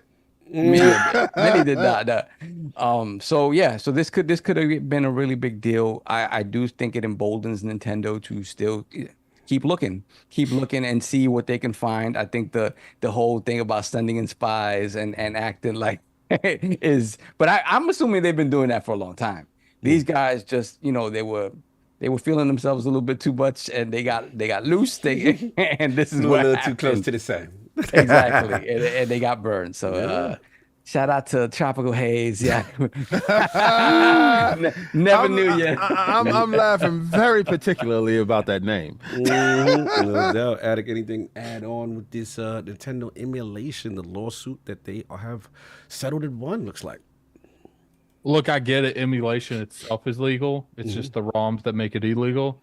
But if you're trying to act like Nintendo doesn't have the right to pursue these avenues because they know it's being used to pirate their games, you're delusional.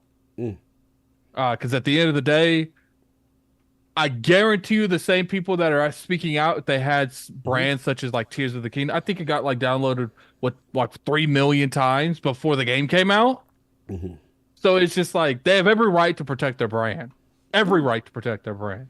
Even if they took all their lawyers after every emulation company and tried they self in court and just waited it out, they have every right to do whatever they feel is necessary to protect their brand. Do I agree with it? Probably not. You know, I don't like Nintendo is like they extra about it. They're like, you know, we're not just trying to shut your stuff down. We're trying to ruin your life. Get you up out of here. No, not even get you up out of here. We're going to ruin your life. There's a dude that had he had a like a ROM site, right? Yeah, he had a ROM site.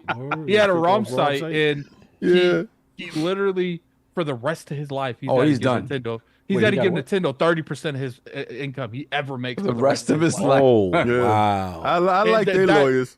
That's where I don't agree. But did the check come in from Tommy? Because to me, and I understand they're trying to make an example, but I feel like you winning is the example. 35-50 forever.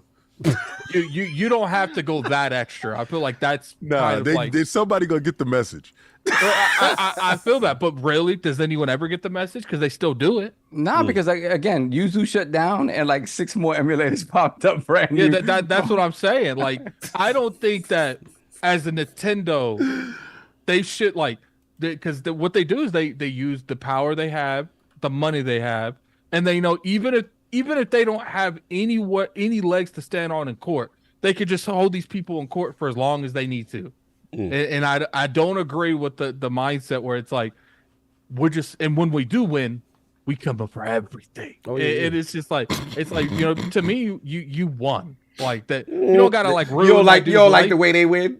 I tell Nintendo how. I'm not telling them. I'm giving my opinion on the matter. No, I get it, but this is what they're gonna do. They wipe their butt with that 2.4 million they're about to get. Exactly. Okay? But it's the point of it. It's the principalities of it. That's what it is excessive though. They got money for the rest of his life. It's the art of war. You destroy your enemies completely and utterly, bro. Yeah, y'all like that.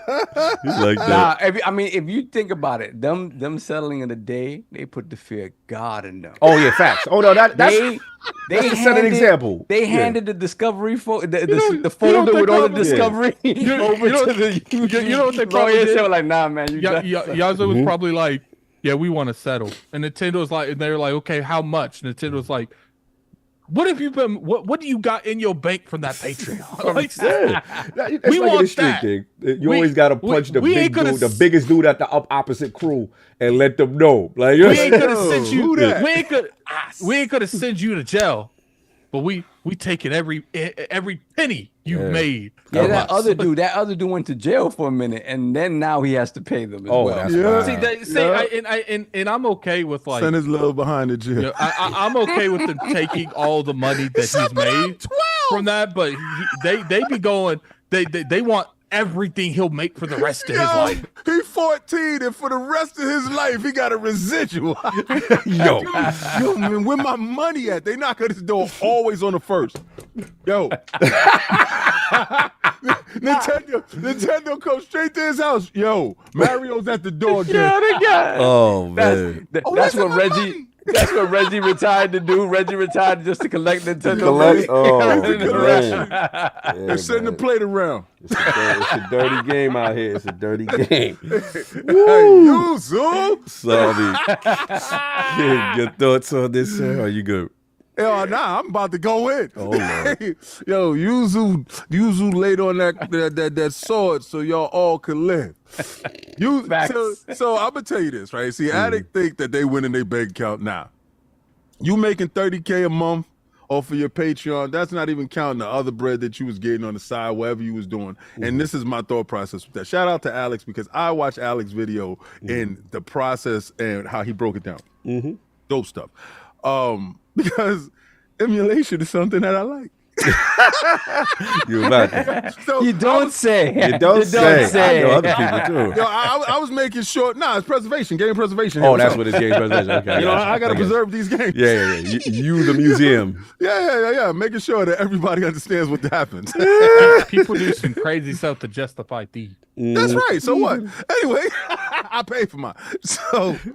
What I wanted to make sure that the dudes that I use, it wasn't up there. So I was like, who you said? So he's like, Yuzu. I said, never heard of them, but okay, let me hear more. I love the genius behind Criminal Minds, right? So I watch all that Criminal Minds stuff. I watch drug dealers from the past. I watch, all that stuff, right? On, true crimes. I'm a true crime dude. I'm up in the middle of the night like, what? That's how he got did all it. that market money for the stock market. Oh, he had a back door, so when they did come in, all right. That was genius to have a Patreon to do that stuff. Nintendo found out, infiltrate. You're supposed to send a Donnie Brasco in there, figure stuff out. They didn't get all the bread. When you sue yourself, because when you look at it, it was like, all right, so they came in agreement with suing themselves, and they was like, we're going to dissolve everything, close down the Patreon, cease and desist. They come back as another company. Yeah, this is what I'm saying, Addy. 2 days later, 6 more dudes pop up. That means, first of all, you never got all the bag. All right, you send Pablo Escobar to jail, but then 6 more tyrants pop up all over the place. This is what happens. All right, so this is a fact of what's going on here. Of course, I understand the harmful nature of emulation and what it truly represents. And Nintendo has every right in the world to totally obliterate anybody that has an IP that they cultivated, branded, did everything with. If you didn't get it correctly, then they have the right to pursue you and destroy you any way that they can. I'm cool with that. I'm cool with everything. I just found it funny that Yuzu was like, "Yo, suing? All right, we give up." All right, guys, come out, guys. Yo, They got us. They got us, Calvin. They got us. They got us. Right. Oh, so what y'all asking for? 2.5? Yeah, give them, open the small freezer and give them the 2.5. They got way more money than that. So good. God bless. Get the 2.5. Go about your business. And that kid that's on residuals, you should have paid out the lump sum instead of doing it over the rest of your life. Because I know Yuzu is good money, son. So this is the trick, guys. LLC yourself. So when they come for you, they can sue your corporation and not yourself. So this is what happened when Jimmy was doing it. When Jimmy was by himself, they sued Jimmy for the rest of his entire life. But Yuzu as a company got sued. Just closed Yuzu. It's like they have like 3 other trademarks. Okay, let's transfer everything to this one. Man. Exactly. They we did keep the it Rico. moving. They did the Rico. Yeah, the Rico. They broke them up. Oh, you can't throw up Yuzu no more. You can't throw it up no more. Shout out to Yuzu, the freak off sessions with the ROMs in the room. I loved everything about it. Let's keep going. Man. I'll finish. Yeah, I said everything I wanted to say. Look, Nintendo ain't playing around, y'all. They're not playing around. Nope. It's interesting because I find the timing of this interesting right before Switch 2.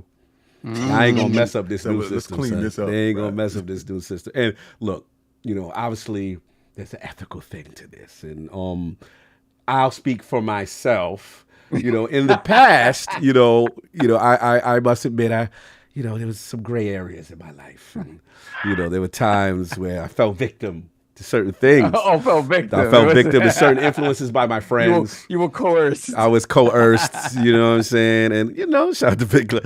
I wasn't living the best life at that time. Shout out to playing Halo 2 in French. Whether it be on the, PSP and you have a whole collection of stuff, and the 360, you have a whole, that was what we called the binder era, where there was just discs and a binder, and you literally had, and I will admit, you kind of lose your appreciation for games because you have everything, and it's just like, so I get it, and then I get the moral dilemma for people saying, that, look, I'm doing this. I will feel this for the people who get down, right? For y'all.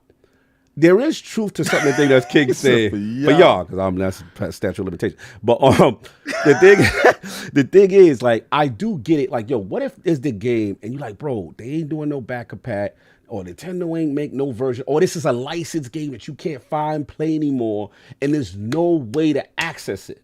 I do feel for those people like, yo, this is a way I could still play these joints. I understand it because preservation, let's be honest, relying on these companies sometimes, you won't be able to play a lot of joints that was your classic, thing. So I get that part. But the problem in this case, they was so aggressive with it.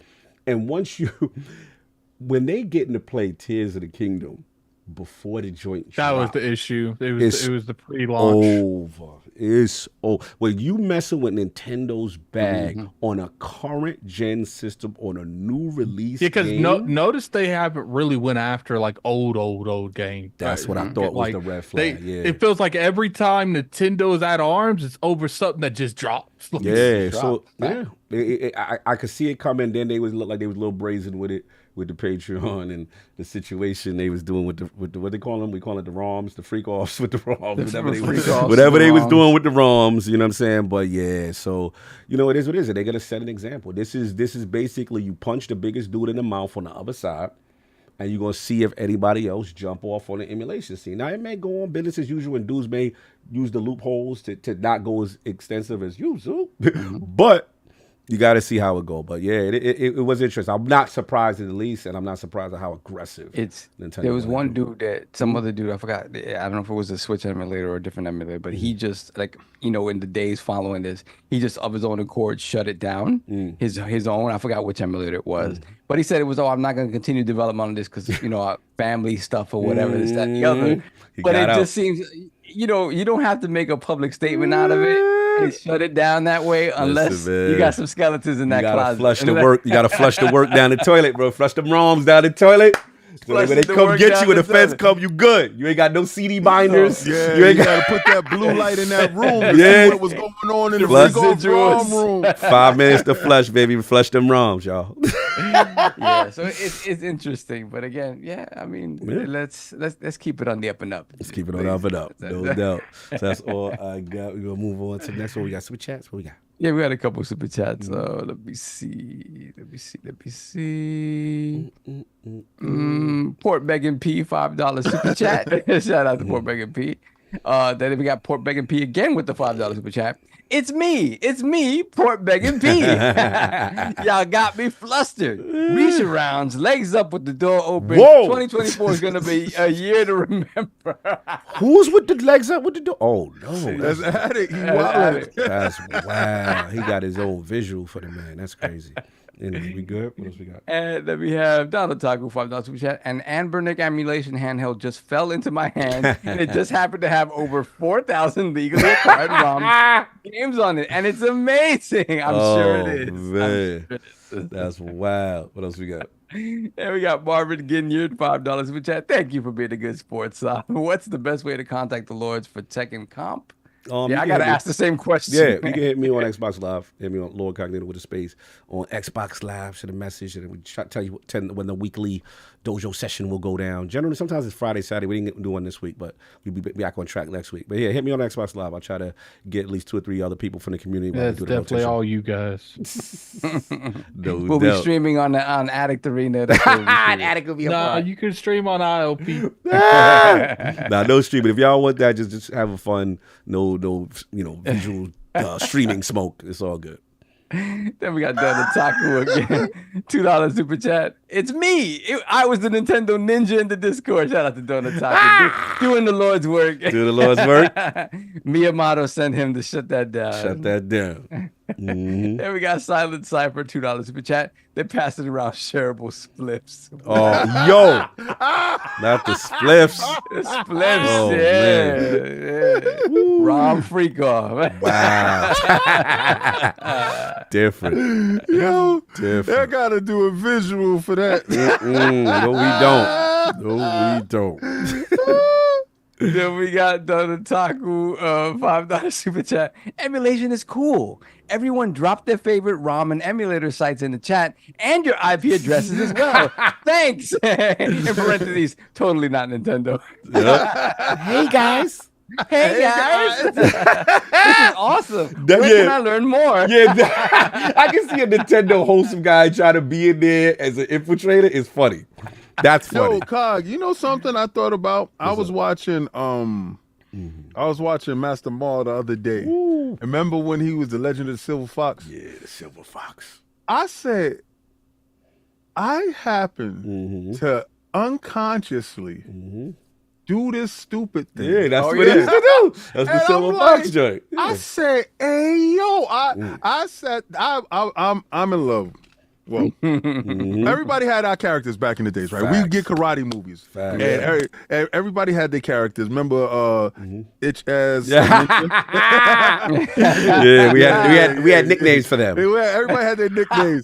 and everybody had their characters. And we'll go, because what was it? It was 3 for $20? Yeah, like 3 for $20. 3 for $20. So we'll all chip in, get the movie, get the Chinese food, or get the or go to the chicken joint, Facts. the chicken joint, the attic light. We'll go over to the chicken spot, get our joint, get back to the house, and just watch karate movies before we video game all day. Facts. We literally gamed and watched movies like 24 hours. Shout out to you. It was games, movies, sports, everything. Yes. Shout out to Wang Jang Lee. That's who we meant for. So my character was the Silver Fox, and he had the beard, and I'm just like I became a karate flick villain. Really, He was the best. crazy. You always had to jump him at the end. Yeah, always. Yo, when they jumped him and put him in the tree trunk and broke his leg. Salute Wang Jang Lee, the legend, Tao Tao Lang, John Liu, all of them, man. Bai Chang, all of them. Bai Chang. Fidelity Venoms, I see you. Wow! Master Killer, I see you. All right, I know what's going on. What was his name? Wang what? Wang Zheng Wang Li Cheng Li. is Wang Zheng yeah, Li, one of the Wang best Zheng Li. Taekwondo Yeah, we found out that they all had stunt little doubles, people doing yeah. these stunts. Yeah, we thought Little people. No doubt. Oh, JB1 know the time. That's what's up. That's what we got, Yeah. so. Okay, then we have Port Begging P once again, $5 with chat. It's me, Port Begging P. So this is how Sony can get games. Freak off with the Lords. Whoa, sir. I guess we're gonna find out why they call him king. Hey, yo. Yo, keep your energy with those two at the bottom shelf. Nah, it's good. It's all right. CP, Shaw Brothers, facts from Shaw. Spread the wealth. Spread the wealth. No, we ain't spreading nothing over here, boy. No, yo, they say classics in the chat. That's what's There up. we go. Robert Keller, $2 super chat. That's a different kind of plumber. Wow. Oh, yo, that was crazy. Cleaning pipes. That was wow. They went there. That's different. All right. we got Element Appeal, $5 super chat. Wait, Sony still don't have a Halo killer. Killzone never was. Messy. Yep, we are caught up. Good, let's go. Thank God. Thank God. The topic. This is King. I gotta set him up. It's a two-parter, but we'll set up his part first. Looks like let's see if this is a KNN source or not. Let's see what's going on. All right, no, it's actually from Metro. All right. Yes, sir. Yes. So we're going, okay, maybe it's not K. maybe it's not KNN, but let me check. Yeah, PS5. You know what's going to be funny? One day you're going to check these sources and King made a website called K. That'll be wild. That'll be wild right there. PS5 owners, their digital games, man, losing access to hundreds of games as digital purchase were wiped from their accounts. So this was a strange bug, removing people's games on PlayStation 4 and 5 and Vita, and currently Sony doesn't have a fix. It says the bug is affecting them. A lot of fans are not happy about it. At least 50 PlayStation owners have reported that their digital games have gone missing. So it looks like the PlayStation Reddit has gone a bit crazy with this. The last few months, network users with all digital licenses, including purchased games and titles added to one's library via PlayStation Plus, became decoupled from their transaction history, which shows you purchased these things. D-Suds said in their post, shout out to D-Suds, the bug wipes games from your account, and it makes it worse. D-Suds adds that if you're affected by the bug, you can't re-download the missing games as your PlayStation account won't let you. He said, I'm never buying a digital game from PlayStation again. Horrible customer service, terrible practices. Another poster pleaded for answers. They lost access to over 400 games. This is GNT0. I am a PlayStation user since PlayStation 3, and this account bug is really bad. I hope Sony and PlayStation give a real solution, and if someone knows how to resolve this as a huge problem, let me know. They said D-Suds became aware of the bug when he tried to launch Helldivers 2, but got error message CE117773. They said then they tried to restore license in their account settings, which wiped their library. Wow, that's crazy. They advise against trying to restore the license, as they believe that's what triggered the bug in the first place. PlayStation has yet to comment on the issue publicly, but is aware of it, according to D-Suds. And Metro, the KNN affiliate here, has also reached out to Sony for comment. So, King, this is your topic, digital games on PS5, some type of bug going on. Your thoughts, sir? As a candidate running for president of SIE, these things will no longer be commonplace. I plan to restore PlayStation back to its former glory. Mm-hmm. Please vote for me and vote for change. Things like this is happening to hundreds and hundreds of PlayStation owners. Ridiculous. 150. Yo, Cog, next week when he does on these election things, I'm going to have you have a button on your Steam Deck where you click it and like like one of those election beats in the background. Yeah, that's what we need. There will be no PlayStation left behind. This has transcended the Vita. I'm talking about the Vita, folks. You thought you were safe and you tried to restore your licensees and everything was wiped. No longer shop in fear. April 21st, vote for me and vote for change. Let's make PlayStation great again. Oh, man. These things cannot go on any longer. This is not the PlayStation that you like, I like, or anybody else like. We will remove the borders. We will put the games everywhere. Day and date on PC is a that's what's gonna fix realization this. for people. We will make these games playable. We will make partnerships with Microsoft and the Azure cloud, the security that they have, the infrastructure that they use, we will also use. We will no longer trade transistors. We will trade games. I can't. This, people, is my promise to you. Vote for me in 2024. On April 21st, vote for change. And let's make PlayStation great again. Get out of here. Yo, you got to get out of here, man. You're doing too much. Did he just use that topic just to go on his election? Go this man to a campaign. This man is out of pocket. You know what's funny? You know what's funny? I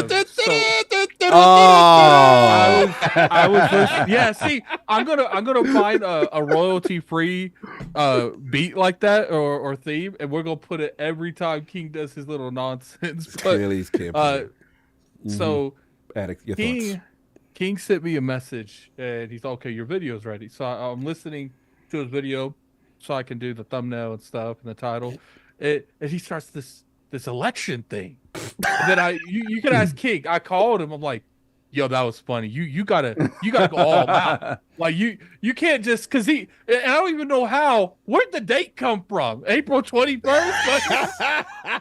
What's going on? You'll figure out what's happening on April 21st, but that's when you vote. A vote for King is a vote for change. You've had enough. So I told King, I was like, you need to make merchandise every a couple times a week. He needs to make a video on Twitter that's giving his spiel. And I was talking to J-Dub. I'm like, and J-Dub's like, I'll do it with him. So now we're gonna schedule like a week before that day happens, where King and J-Dub and I'll be the moderator, and it will be like an election debate, and I'll go back and forth between them. Oh man! Product in stores now. Anywho, Sav, you have any thoughts on? Yeah, I had nothing to say about the actual topic. Yeah, I know. You were just being messy. I already know. I gotta check because I went in. Uh-oh. It's funny. I went in. That was last night, and I noticed. But I didn't do it on my console. I did it on my PlayStation app on my phone. And like only the games that I know are downloaded right now were popping up. So I may be subject to this. Hey, I have no idea. Vote for me, and I'll change that. You will do nothing, sir. You're out of pocket. So might be qualified for compensation. Oh my Lord, this is ridiculous. We're gonna put Saab in one of those like lawyer things with those drugs back in the 90s, where he says, "Are you affected by this drug?" Oh my Lord. So Sav, you might be affected, is what we say. I might be. I will let y'all know. I'll give you an update. But otherwise, this is great newsing by KNN News. KNN News with another great we try to bring you the best and most informative news in America. That I record to put like shorts and stuff. I didn't even record this topic. We know what it was. Yeah, look, look, the bug is messed up though. I mean, we got to be clear. Like it is. Yeah, that's not. You losing digital library. Obviously. We was reading this at like 500. Yeah, so that's wild. You know what I'm saying? But what if this song really is one of what the if he's affected? That's crazy. I mean, yeah, they got to get ahead of it. Right now, again, it seems small control, maybe 50, but who knows how many affected, and hopefully they get this resolved. But yeah, I was unaware of this. But of course, King's diligent research was able to find something on PlayStation. Quick question: yes. If King wins his election, does his title change? Yes. Right now, I'm candidate King, but you will now start to address me as President and CEO of SIE. I run on the platform of change. KSID says, one request: please make PlayStation great again hat green. Right now we're gonna make it blue. Because remember, we're going to make sure the Team Blue stay blue. Until I am voted president, and once I voted in, we will change everything. Messy. You know, it's funny. I was telling King, I was like, you need to make like a shirt that says, "We don't need to kill Kong. We just got to control Kong." We're gonna drip feed him. Anyway, I would like to throw the second part of the topic in here, which is this is the serious topic. Yeah. Let me hit the record button. Yeah, the DeviationGames, y'all. PlayStation back DeviationGames closes. The studio had been developing an original IP for PlayStation before it was canceled. In 2021, Sony revealed its partnership with DeviationGames on another new IP. It was a new team led by Call of Duty Black Ops leader Dave Anthony and Jason Blundell. Blundell adds, just to make Herman Holst, the head of PlayStation at the time, I mean still now, he said just to make him blush a little bit more, he said that Sony's backgrounds, its facilities, the things that it opens up to us has been amazing. I don't want to give away the secret sauce, but Sony has the ability to speak to game developers in a way that we're used to talking. That's where the magic happens. Not only do we have all these facilities and the history of game development at Sony, but also they can speak in the way we speak, and they know how to deal with imagination and how to embrace risk and how to manage it. So yeah, these are kind of the comments said at the time of the deal, and then Herman Holst also said it's vital to create a healthy development environment in order to deliver the sort of consistent quality PlayStation has been known for. It's about the trust and not squeezing them into unworkable deadlines or making them do trailers when they're not ready. Unfortunately, yeah, this week we had learned that the studio is closing. Shout out Chief HR and Operations Officer Christy Stull. She announced it on LinkedIn. It is with heavy heart that we announced the closure of DeviationGames. I want to express my deepest gratitude to our entire team. Thank you for all your hard work, dedication, and contributions to Deviation. I'm incredibly grateful for the opportunity. Also says to the entire video game industry, they're hosting a network event, and we would love for any or all companies hiring to participate. Please reach out. So yeah, it's pretty sad, pretty mind-blowing. You know, obviously you've seen how enthusiastic they were about this deal, and then now the studio is, and the original IP, studio's closing, and the original IP for PlayStation was canceled. So thoughts on this? Attic, any thoughts on DeviationGames closing? When it comes down to it, you know, I don't think that this is like equivalent to shutting something like one of their, hold up. Mm-hmm. I don't think this is equivalent to shutting something like their other stuff, but I do feel like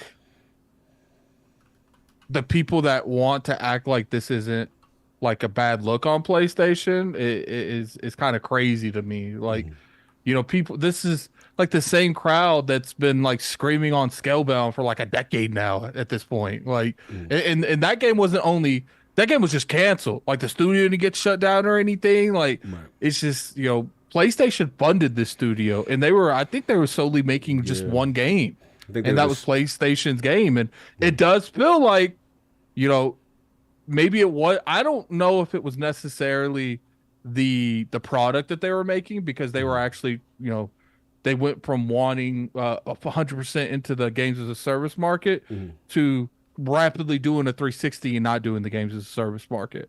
So I'm kind of curious if it was really just the quality of the game, or it was, we're no longer believe in this future, so we got to cut all ties from you.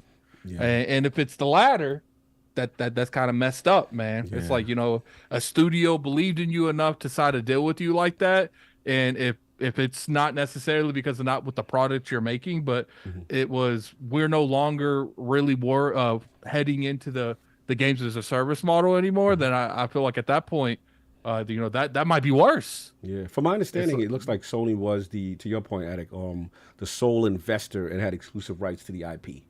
That's what it looks like. Yeah, well, to me, I understand people are saying that it's not a big deal because this, like, in terms of like an industry thing where this studio wasn't one of their studios. It's not equivalent to shutting down like a Naughty Dog or something. Correct. But it's like I said, we can't act like Sony didn't just do all types of thing earlier this month, and now people are like, oh, this isn't a big deal. These people are gonna lose their job too. And it's just like, all because PlayStation wanted that games as a service back. And it's like I said, I don't know the outcome I'm just looking at from the outside looking in. When you look at the semantics to everything, and it's just like, to me, they were heavily investing into Bungie. They're investing into the Naughty Dog thing. But then what happened? They decide they ain't doing none of this. They they do layoffs at Bungie. They completely cancel the Naughty Dog Factions game. They have pretty much canceled this studio's game and pretty much shut the studio down. Yeah, they shut London. Shut London's studio down. It's just like, it does feel like they overreached in terms of games as a service, and a lot of those games wasn't working the way they initially thought. And it is very disappointing that instead of just trying to let some of these games, because we've seen it through Destiny, there's a lot of games that don't come out the greatest at launch when it comes to games as a service, but with your community, you build up something. And it's sad that PlayStation didn't have the same mindset that something like a Ubisoft has, or even Halo Infinite to some degree, that some of these games are close to being done, and I'm just throwing numbers out there. I don't know if any of these games are being done, so let's just get them out, and then let's just build on to them, give them a little bit, give them a fighting chance. No, I hear you. It's unfortunate. Solve your thoughts on this whole deviation. Hold up. What I love about YouTube now is, look at this this person. You can time someone out for 86,000 seconds. Jesus. Very nice. All right, there we go. So solve your thoughts, man. Deviation, man. What's going on? How you feeling about it? This is one of the ones you kind of saw coming, right? 2023, they were announced in 2021, right? So this came out of the big boom coming out of COVID, or really into the heart of COVID. So we all know where that money came from. And then last year they announced that they were having layoffs along with a bunch of other Sony teams. But you still figured, okay, whatever it is they're working on, it's still in the early stages. Maybe they'll build back up when they're ready to go into full production. Obviously, it was still at the moment where Sony was still, all in on service games. And obviously that thinking has changed. I really do think that Hiroki Totoki walked around and he told us, top level, just surface level things that he felt about the studios, but I think he really has gone in there and be like, hey, we need to really truly assess what's going on here, and if these games moving forward are viable. If they're too far out, then maybe it doesn't make sense for us to pursue them. If the concept of the game is something that's already out there, that maybe it isn't differentiating itself enough from what's out there already. A lot of factors are going to go into that. And, the fact that they're trying to figure out ways of not spending all this money on all these service games that they know few, if any of them, are going to hit, right? They have Helldivers now and they're excited about that, but that's not the norm. That is the exception. It's not the rule. So yeah, I definitely kind of could have seen this coming. It's just crazy though when you think about it, right? And historically, you're not going to see a studio open up, and then 3 years later you're gone, and you haven't even gotten a chance to announce what you were working on. Yeah, that's the thing. So again, this is a righting of the ship, unfortunately, though. That's the thing, right? You hate to see all these people lose their jobs, but this is the righting of the ship. And yes, it suck that the people who made these decisions aren't the ones paying for it, and the ones paying for it are the devs that thought they had a secure job in place and they were going to make something very cool. Absolutely not their fault. But unfortunately, this is where we're at. And unfortunately, when you think about the levels of, who's in charge and who has to eat all the crap, it's usually the people on the lower rungs that are going to get it first. And that's just the way it is. So unfortunate, we'll never get to know what this game was or see it, and we didn't even know what Deviation was capable of. I know what makes it extra sad is that when you think about the leadership at the top of this dev studio, these are guys that worked on Call of Duty. These are guys that Pedigree. Pedigree was there. So to not see these guys be able to sort of realize that vision with these guys, it's it's sad. It's sad. So hopefully they're able to find their way, elsewhere. Maybe open up a new studio. But again, this environment is tough. So we'll see what happens. But again, shout out to everybody who lost their job, man. Hopefully they can definitely. How many people in the studio? I think it was. I'll get you the numbers. I think Left? it was. You mean in total how the studio was initially set up with Deviation? Oh, initially and where They were boasted. at right before They shut down. boasted already. They had boasted over 100 employees. Yeah, Yeah, that's tough. And again, this was 2001, and they were still expanding at that Yeah, time. expanding, and then they lost in 2023. They lost employees. So, I know they said they were going to have some sort of, kind of like a job fair type thing, and within to try to get these guys settled into other positions. So hopefully, the vast majority of those people were able to find work, and again, we'll move on and see again. The ever evolving Sony game plan. We still don't know what the hell it is they're doing. We'll see. Yeah, very, very sad to see what happened. King, man, your thoughts? Deviation game shut down, and the new IP is canceled. Another studio, another game, and nobody is ringing the bell. If Microsoft lost this many studios or partners, because now dudes want to come out, well, technically they wasn't a studio under PlayStation. They were funded by PlayStation. King, you need to know your facts. Well, technically, if that happened to Microsoft, you'll be technically talking about we third party and we closing down. Well, something's happening over there. This is an example of Xbox tax in full effect. These dudes are literally crumbling in front of you. Breaking down in front of you. Is a check engine light on Sony right now, and none of y'all are taking it to the dealer to figure out what's going on. At least find out what's going on under the hood. Nobody is peeking to see, is it oil? Do we have a gas leak? What's happening over there that every time I turn around every week, remember, y'all was all clamoring when y'all said, the head of Treyarch left, the lead dude that was in charge of gun mechanics, he gone. They over there making a game that's supposed to rival Call of Duty. Remember, this was supposed to be the game that they were making that's supposed to go against whatever Call of Duty was doing. Now they're closed. So all that rhetoric that y'all was saying before, and this is when you're a console warrior, you hold on to stuff that people say.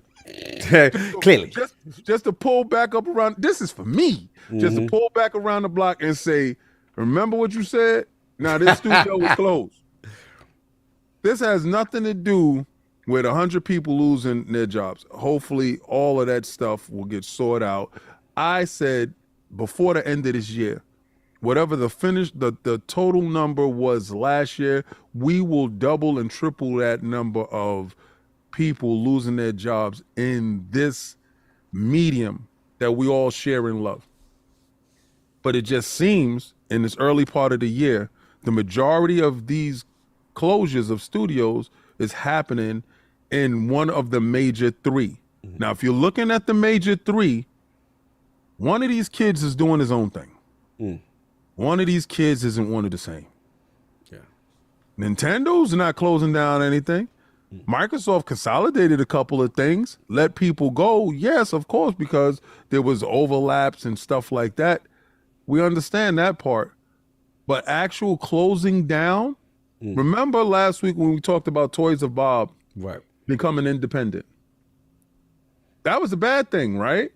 Remember everybody talked about, now they got away from you. Y'all disgusting. And they had to do their own thing. Okay. Energy time. Let's get the energy check. Energy check. Energy check time. Let's check your energy. So the company that was working with them, their partners, their buddies, can remember now they not, y'all don't want to associate yourself with them. All right? Now the check engine light popped up on y'all don't want to associate yourself with them. That's not your car. Nah, that's not my car. I don't know who car that is. All right, but your name is on the title. All right, okay. We're going to get into it. Now they're closed, and now you're quiet. Y'all got to have the same energy, people. I know it hurts to eat crow, but you're going to get used to the taste, especially this year. Because Sony seems to be flipping and flopping, dipping and diving. Now that shooter game that y'all was talking about, that's not coming out anymore. What is coming out for these dudes? What games do they have in tuck if every game we hear about is getting closed up and sold off? what is really going on over there, and I don't see the same energy with these dudes, especially when Sea of Thieves is the #1 pre-order game. Yeah, that's crazy. Over there at Sony. That is kind of crazy. crazy. What they Hey, showed don't me y'all that got the Ninja game coming out though? Wasn't y'all lit for the Ninja game? Remember that? Y'all was like, oh, it's coming out. Why? Do our 4? How old is that game? He's been out since Xbox One. That is crazy. That is That's crazy. it. So what it shows you is that the Twitter space is not real. That does not represent real game. If that is the one of the number one, I don't even think it's like a Twitter space thing. Like I do think we do a bad job at like letting like 10, 15 people represent all of Twitter. Right, too. but that's what I'm trying to say. It doesn't reflect what's going on in reality. gaming. So the fact that that game showed up in a PlayStation store, right, and is now the #1 pre-ordered game, right, for a company that quote unquote has no games and a quote unquote that people were not supposedly interested in their games. That is very interesting, and it'll be interesting to see what the data shows back when the sales and stuff come back. But that already to see it #1 pre-order was very surprising to me. Yeah, but I do appreciate y'all doing the hard work and talking about, because if it's not for us, who's gonna talk about this, right? Who's gonna talk about this? But all I want is you guys that's watching, almost 1,000 of y'all. Same energy, y'all. What's good for the goose is good for the gander. And we're going to keep the same energy. Hey, yo, I love all of y'all. Play Sea of Thieves with me together. Let's get it. Because that game ain't canceled. That game is showing up. Shout out to us. We're going to bring games to y'all. Shout out to us. You next. You next. Oh, my God. Look, it is what it is. Yeah, this deviation thing definitely, I guess my thing started to bother me was just that, like, the level of excitement that they had in 2001. When you read 2021, when you see how hyped they were about this partnership, and then, Herman Hulse talking about the level of trust and why we partner with them, and obviously the pedigree, and just to see, how things change, right? How quickly things change. It was just really surprising because they were gung-ho about this studio, and this studio was gung-ho about making stuff for story. I remember they came out on stage, that was on Jeff Keighley's joint. They had both of them on stage talk about their excitement with Deviation. I remember it like it was yesterday. So, yeah, this is unfortunate, and to King's point, yes. From the second half of the year, my only concern is they're very top-heavy right now. You got Final Fantasy, Helldivers is moving out here. You know what I'm saying? Rise of the Ronin, Stellar Braid, top-heavy, no question. But I've always said I am concerned about the future, the second half. What's actually coming, you know what I'm saying, for the rest of the year. We'll see. We'll see. I mean, generally they're very strategic about, third-party deals and trying to lock things down to, for timed exclusivity to give the impression that it is a first-party game. But from the first-party stuff, yeah, it is concerning when they say, hey, nothing's coming out from the first-party side. And then obviously this is not their first-party studio, but it was something that they were banking on as far as the live service. So maybe it's just a complete pivot, from being as aggressive in the live service space. So, yeah, it is what it is. Yeah, shout out to KSI. They were talking about financial freedom because of SII backing. That's what made me sad. They were so excited that they made the right decision and they were going to get the backing with them, Sony being the investor, and then for the game to not come out and to be canceled was kind of disheartening. So, yeah, it is. Go to Microsoft. We got you. Our money don't look funny under the light. Anyway, that's all. They say Sony's using counterfeit cash. They using bogus dollars. Like the checks is about, so you're ridiculous. Sony check ain't right. They say, yo, Sony send a check. Is it good? Nah, the bank is calling us. You're ridiculous. You gotta wait till the 1st and the 15th. Yo, you stupid. Not that. Sony's paying with EBT money. Yo, you are ridiculous. Anyway, get your EBT. Let's get this in Let's get this in chats. We got Hollywood Rules, $2 super chat. Those NYC $5 Chindins back in the day, though. Yes, they were dope, man. I'm telling you, we was in. He was in there. Then we got Misfit, $2 super chat. Do any of you host on other podcasts weekly? Everybody here except for me. Yeah, everybody here. Yeah, true. Addy got his own show. Cog is on Define and Duke, and I got Xbox Frontline News. Ow. Then we got Anonymous Boss, $5 super chat. Cog is tripping. Rumor has it Diddy's still trying to get the Sword Fight remix to launch on all platforms this year. Big boy. That is Hashtag wild. Diddy Cog shopping spree. He trying to get Diddy to take me shopping, bro. What's going on? What's going on with this guy? You out of pocket. Disrespect. Yeah, we have Elemental PO at $10 super chat. I remember going to Playworld in Manhattan and playing arcade games that I didn't own. What if the future of PlayStation is to be the new Playworld in your home? Yo. Then we got Echelon 7, member for 38 months, Lord Silver. Peace to the brothers Attic, Solve, Cog, and King. Peace to you as well, brother. Appreciate Blessings. Peace. Then we have THX1138, $2 super chat. Sony is deviating from making AAA games anymore. That'd be sad. Yeah, that'd be sad. I think the one thing, they're definitely deviating from service games. I don't know about AAA games. We'll see. I don't know, man. Nothing this year though. Then we got. He said nothing this year. Nothing this year. We got to see next year. Let's see what's happening. Shout out to them. Then we got Port Begging P, $5 super chat. It's me, Port Begging P.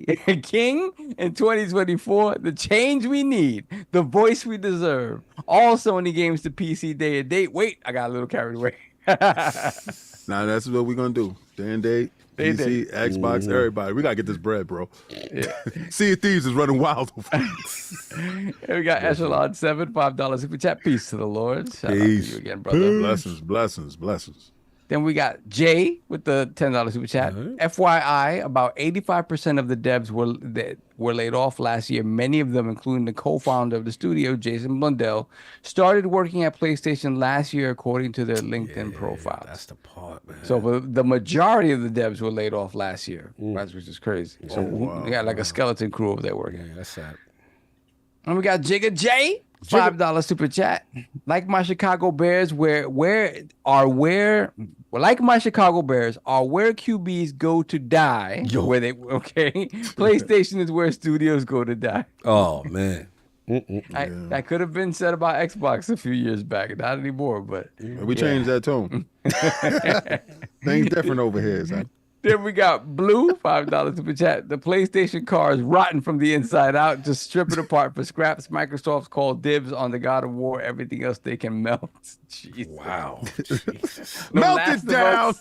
No Last of Us? None of that. You don't want that. Melt it down. It's slag. That's it. We are caught up. All right, Let's final go. topic. Let me set Addict up. Unicorn Overlord. It's a very unique name. So typical, not your typical strategy RPG. Looks like gameplay reminiscent of beloved classics like the real-time movement of character groups from Ogre Battle 64, the close-up battle vignettes of Fire Emblem, the relationship-building conversations of Like a Dragon Infinite Wealth, and the fine-tuning combat gambits of Final Fantasy 12, all combined in a way that feels entirely new, wrapped in Vanillaware stunning trademark 2D art style. So it looks like this is your topic, I believe, Addict, just to add on. There is a demo right now. There's a free demo right now. Yes, it's a demo. On the Xbox And it's store. a pretty lengthy demo from what I was told. I didn't play the demo. I went straight to the game. So talk to us, Unicorn Overlord. A lot of people singing its praises. Atlas in the building. So I don't know exactly what you would call this type of game. Let me read what this one says. Yeah. It is a this one doesn't really. It's kind of a tactic game. Hey, people in the chat, well, what would we call this game? Because I feel like now, it as many games as they are, it's kind of keep up with like what a game is technically called. Yeah, they're calling on there. I'm looking at their site right now. They're calling it a timeless tactical RPG genre with overworld exploration and an innovative battle system. So that's how they strategy RPG. Yeah, tactical RPG. Pretty much how it goes is you get your own army. It's army based. Like Final Fantasy Tactics is like individual character based, where it's like 10 people versus like 10 or 15. This one is like army based, so it's like you have one unit that has 3. You have one army that's got like 3 or 4 units. Yeah, kind of like Fire Emblem, but I think Fire Emblem 2 is more, single person based. It's in the same type of like vein, but I wouldn't say they're like like exactly the same. Yes, Gotcha. this is on Xbox. So the interesting about this game is when you play games like this, they always do stuff that like annoys me. And all these type of games always have like that one feature that they're missing. That I'm like, man, if it was just in it. Like I remember playing XCOM, and I'm like, if only. I don't want to play. I don't mind playing the gameplay, but sometimes you know just as well as I do, Cog, that you playing the gameplay, and then before you know it, it's like, whoa, this is too much. I would prefer to play this in a different way at this point. So I think that is the biggest thing when it comes to this is they give you options of how you want to play. For instance, you don't have to rely on doing all the battles. Like I said, you know, when I play other games that's like strategy based that goes like this, when you're like starting the fight, you can press start and the AI will do the battle. So you don't even have to do the battle. I don't know if you can, because I'm only a couple hours in. I don't know if you can do that like the whole, because I'm sure there's battles that's not main story orientated. So I'm sure I don't know if you can like self-generate those battles. Like so I like that. Yeah, I like the auto battle thing. I always like when you get the option to not have to deal with it. You know what I'm saying? Because I don't like when you play some of these sections of these games. For instance, XCOM. After you play enough fights, you're like, man, I wish I could just skip it. I got generate this whole match. It's like my people are a beast. They should just be able to go through. So I do enjoy that they give you that option. You know, they kind of, what I'm playing have like a rock, paper, scissors mentality. Some units are better on other units, so I really enjoy that. I think this game, there are companies that are doing this, but I think this is Atlus's like real first attempt. I don't know if they've ever done anything quite like this. I haven't really been following Atlus to that degree. But what I really enjoy is like, it really shows that Atlus can make personas hot. Yeah. They can make the Shiri and Teche, whatever that game's called. They can make that hot. Like Atlus is one of the best RPG companies out right now. No, they them dudes. Because they've showed you, they kind of like what I see Obsidian. Obsidian's like, we're going to make every form of RPG you could think of, and we're going to hit it out of the park every single time. They made South Park Stick of Truth.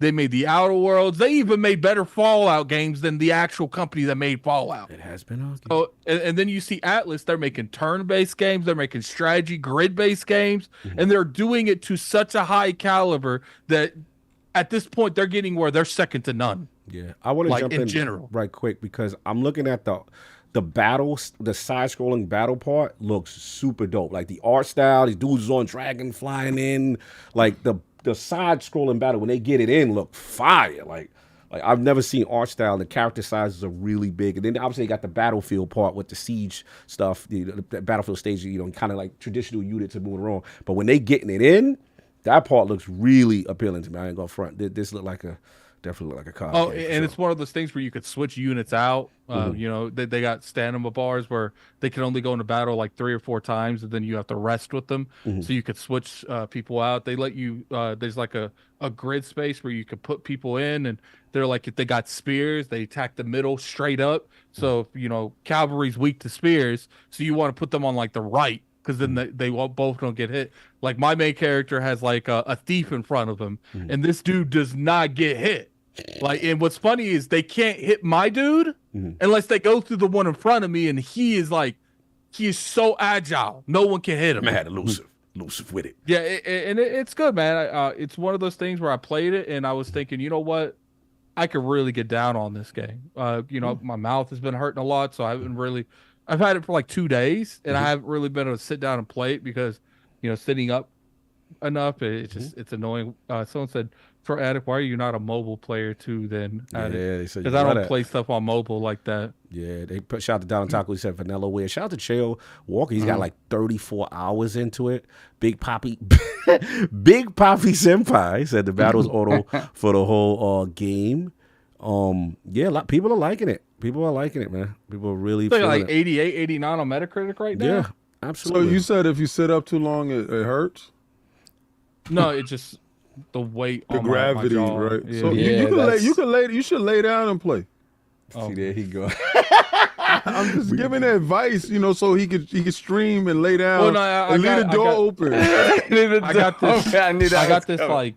Continue. this horrible thing right now where I feel like if I play games that I'm not doing any form of content, I'm letting myself down in some way, shape, or form. True. So it's like, oh, you know, you playing this, and you know the addict already could use this content. Why are you in here in your room playing it? Like, True. What I say is put your Valari pillow around your waist and lean into it. This Lean guy. into Put it. your elbows down and This get guy. into I get into it. cannot. So gravity Yeah, don't hurt you. What I enjoy about this, like I'm about to put it in the chat again, is this is a game that's on Steam. Yes. It's like played this game feels just like this game. Now obviously UnicornOverlord from what I played is a better game than the game I put in the chat. But I could see so many similarities, but you could tell UnicornOverlord. I hate that name. Yeah, the UnicornOverlord. Overlord. Yeah, it's so weird. It has such a higher budget. It's unreal. The animations are crazy. Like pretty much like when the gist of the game that I'm playing now, you are the son of a overtook kingdom, and you're like the lost prince, and you are trying to go back to take your kingdom back from the intruders. And what's funny is like it's one of those games where at the beginning you were playing with like his mom, because that's and her OP characters, and you going through all these people like nothing, and like his mom was just like straight up like cold stone killer. Like and then Mama Love. Yeah, and then after you finish that part, they lost. They don't even really get into how they lost either. I think that's probably intentional. And the next thing you see is them like leading away from the army, and then like they pretty much say we'll come back when we're strong enough, and then it's like essentially 10-15 years later. So I guess coming back quick wasn't on the table. It's like Clearly there's a time skip, no doubt. I just want to put the link for those who don't know about it on Steam for Xbox guys. I put the link there. There's a demo. Y'all can download it. Check it out. Free demo, y'all. Go check it out. Atlas up in a bag. And if you like RPGs and you don't at least try the demo, then I have to question if you like RPGs, or are you just capping that you like RPGs? You know, we all as a community, we scream from the top of our lungs that companies like Atlas, companies like Square Enix need to support the Xbox platform more, and this is a very solid entry. And if you even like these type of games, I recommend you buy it. Oh, so you're implying that it made the platform where you at with all the getting mad that things because missing. it's just like I'm tired of people in the community saying, "Yo, why isn't Xbox in there?" I posted, I got the game. I'm playing the game. Where you guys at? Yeah, put the link and don't let Addict get you, man. Make sure get the numbers up, y'all. You know, people are saying it's kind of like Ogre Battle, in a lot of ways. And I beat the Ogre Battle game. It's just like, you know, if you want these games to actually come to the platform, stop just talking about it. It's like I said earlier. It's like I said earlier. I go by actions, not words. And when you telling me stuff over and over again that you about this life. Facts. And you would buy more of these games if they came to the Xbox platform. But when these games came out, I will see you nowhere to be found. Check your status. Your actions do not support your words. Facts. That's what it is. And there you got it. UnicornOverlord, y'all. Out there. Check it out. Good one. I want to get some super chats to the poll. We get up out of here. Oh, nice little 4:30 time. Oh, this is crispy. Oh, we got it together at the end. Fortnite. We got it together. I like that. That's right. You know, it was all with the candidacy. No doubt. We got Anonymous Boss, $10 super chat. Salute all Iron Lords. Big salute, 100%. King Tell the Ponies. When you become president of SIE, you will shut all borders. Still, you will have to open the borders to Cogs and Diddy's shopping free. Why are they trying to get me with Diddy's? What is going on? What is this obsession with me and Diddy, and why he need to take me shopping? What is going on with y'all, man? They said it's a beefy situation. Why is the chat obsessed to see this I don't visual? know. They said it's a beefy situation. I heard it. I don't want to be scraping and doing none of that. Oh man. We got the Take that. Taku. Y'all gonna stop with that. Take that in the chat. I keep seeing that. Y'all gonna stop. I see you, man. Take that. Yo. Too many of that in the chat, man. Yeah. Continue. The Taku $5 in the chat. Unicorn Overlord takes everything I love about Fire Emblem. Literally, it's basically a Fire Emblem game, and levels it up in almost every way, gameplay wise, and makes it unique too. Yeah, That's people right. loving it. Y'all better go play that joint. Addict said y'all capping. He watching y'all.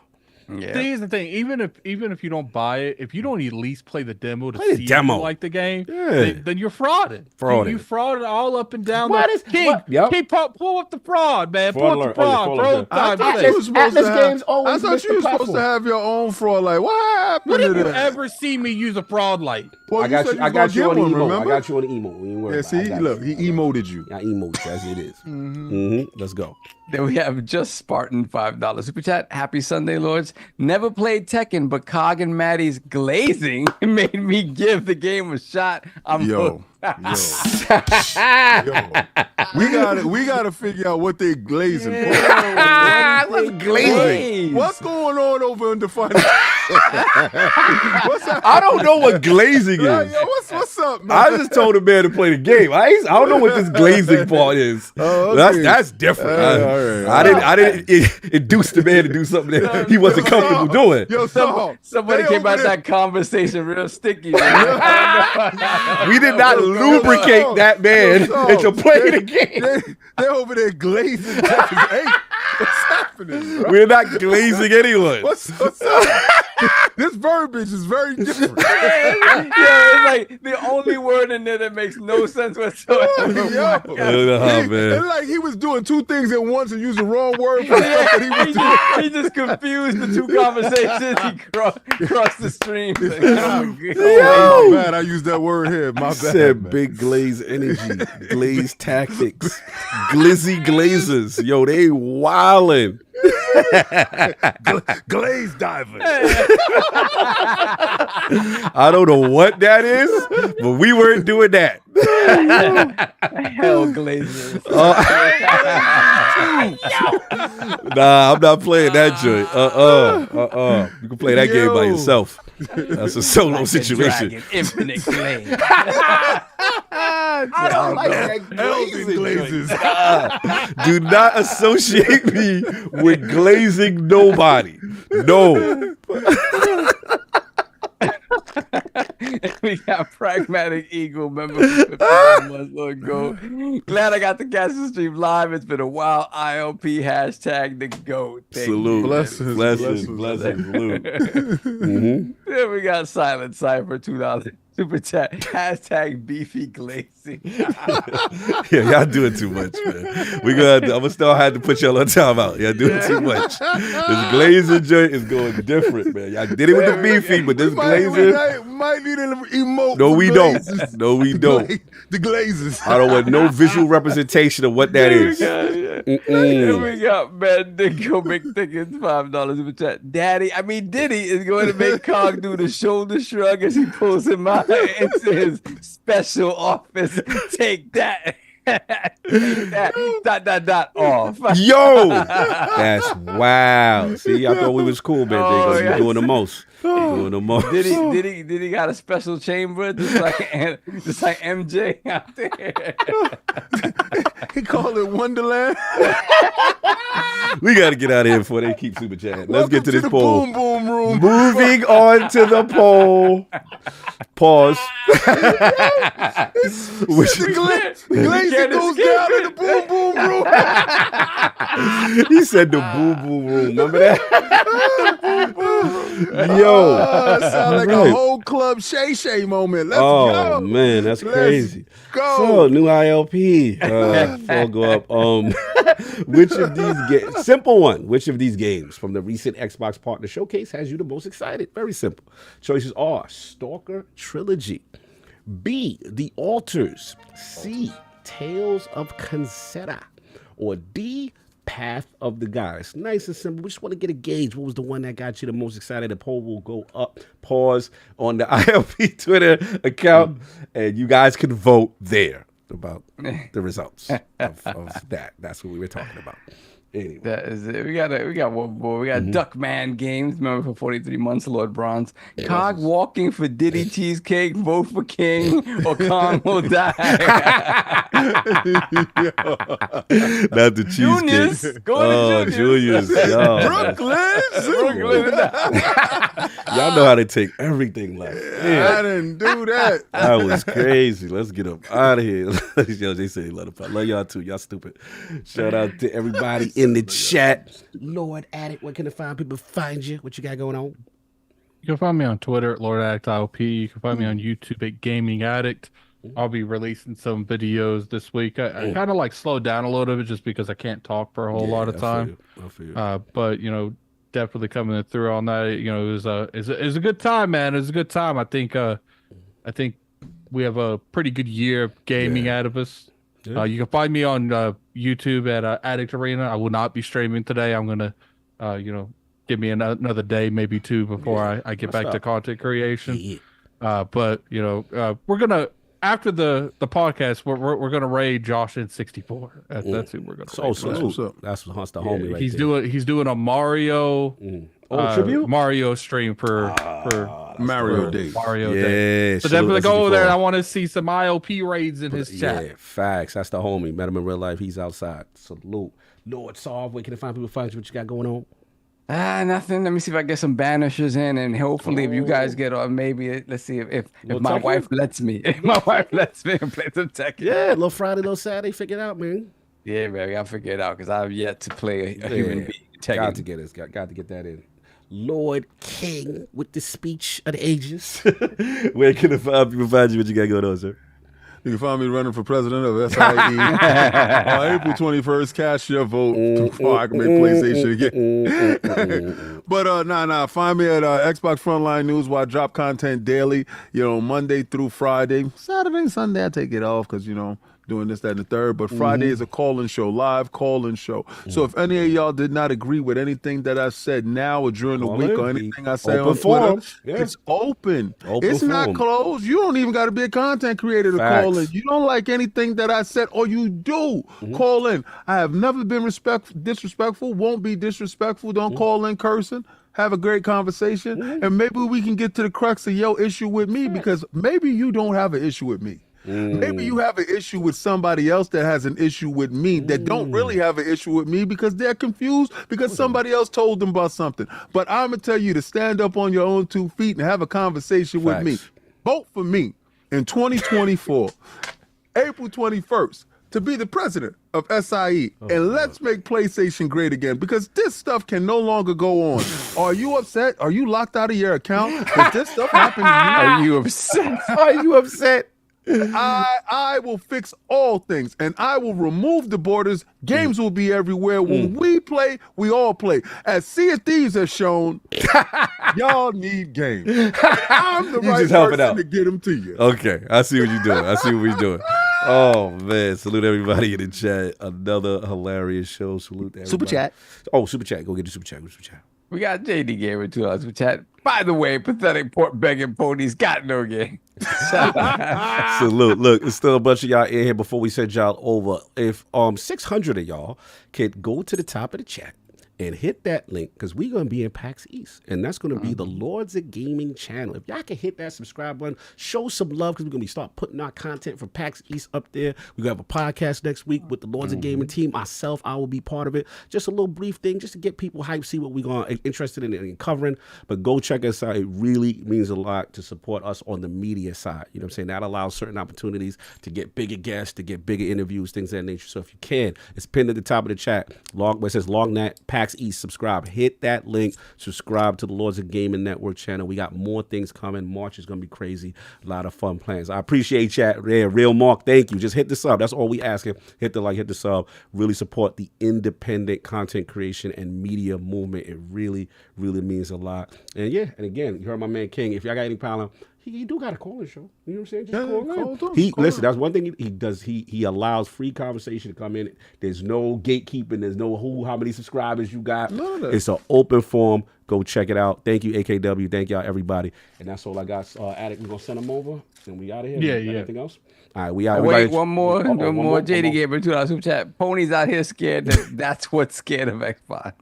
Out here scared of Xbox, yeah. Oh, man. JD gave it. Put the guns down, brother. Love and peace. Hair grease. Talk to y'all later. Keep doing what you do, JD. I love you. I love you, JD. We out. We running. You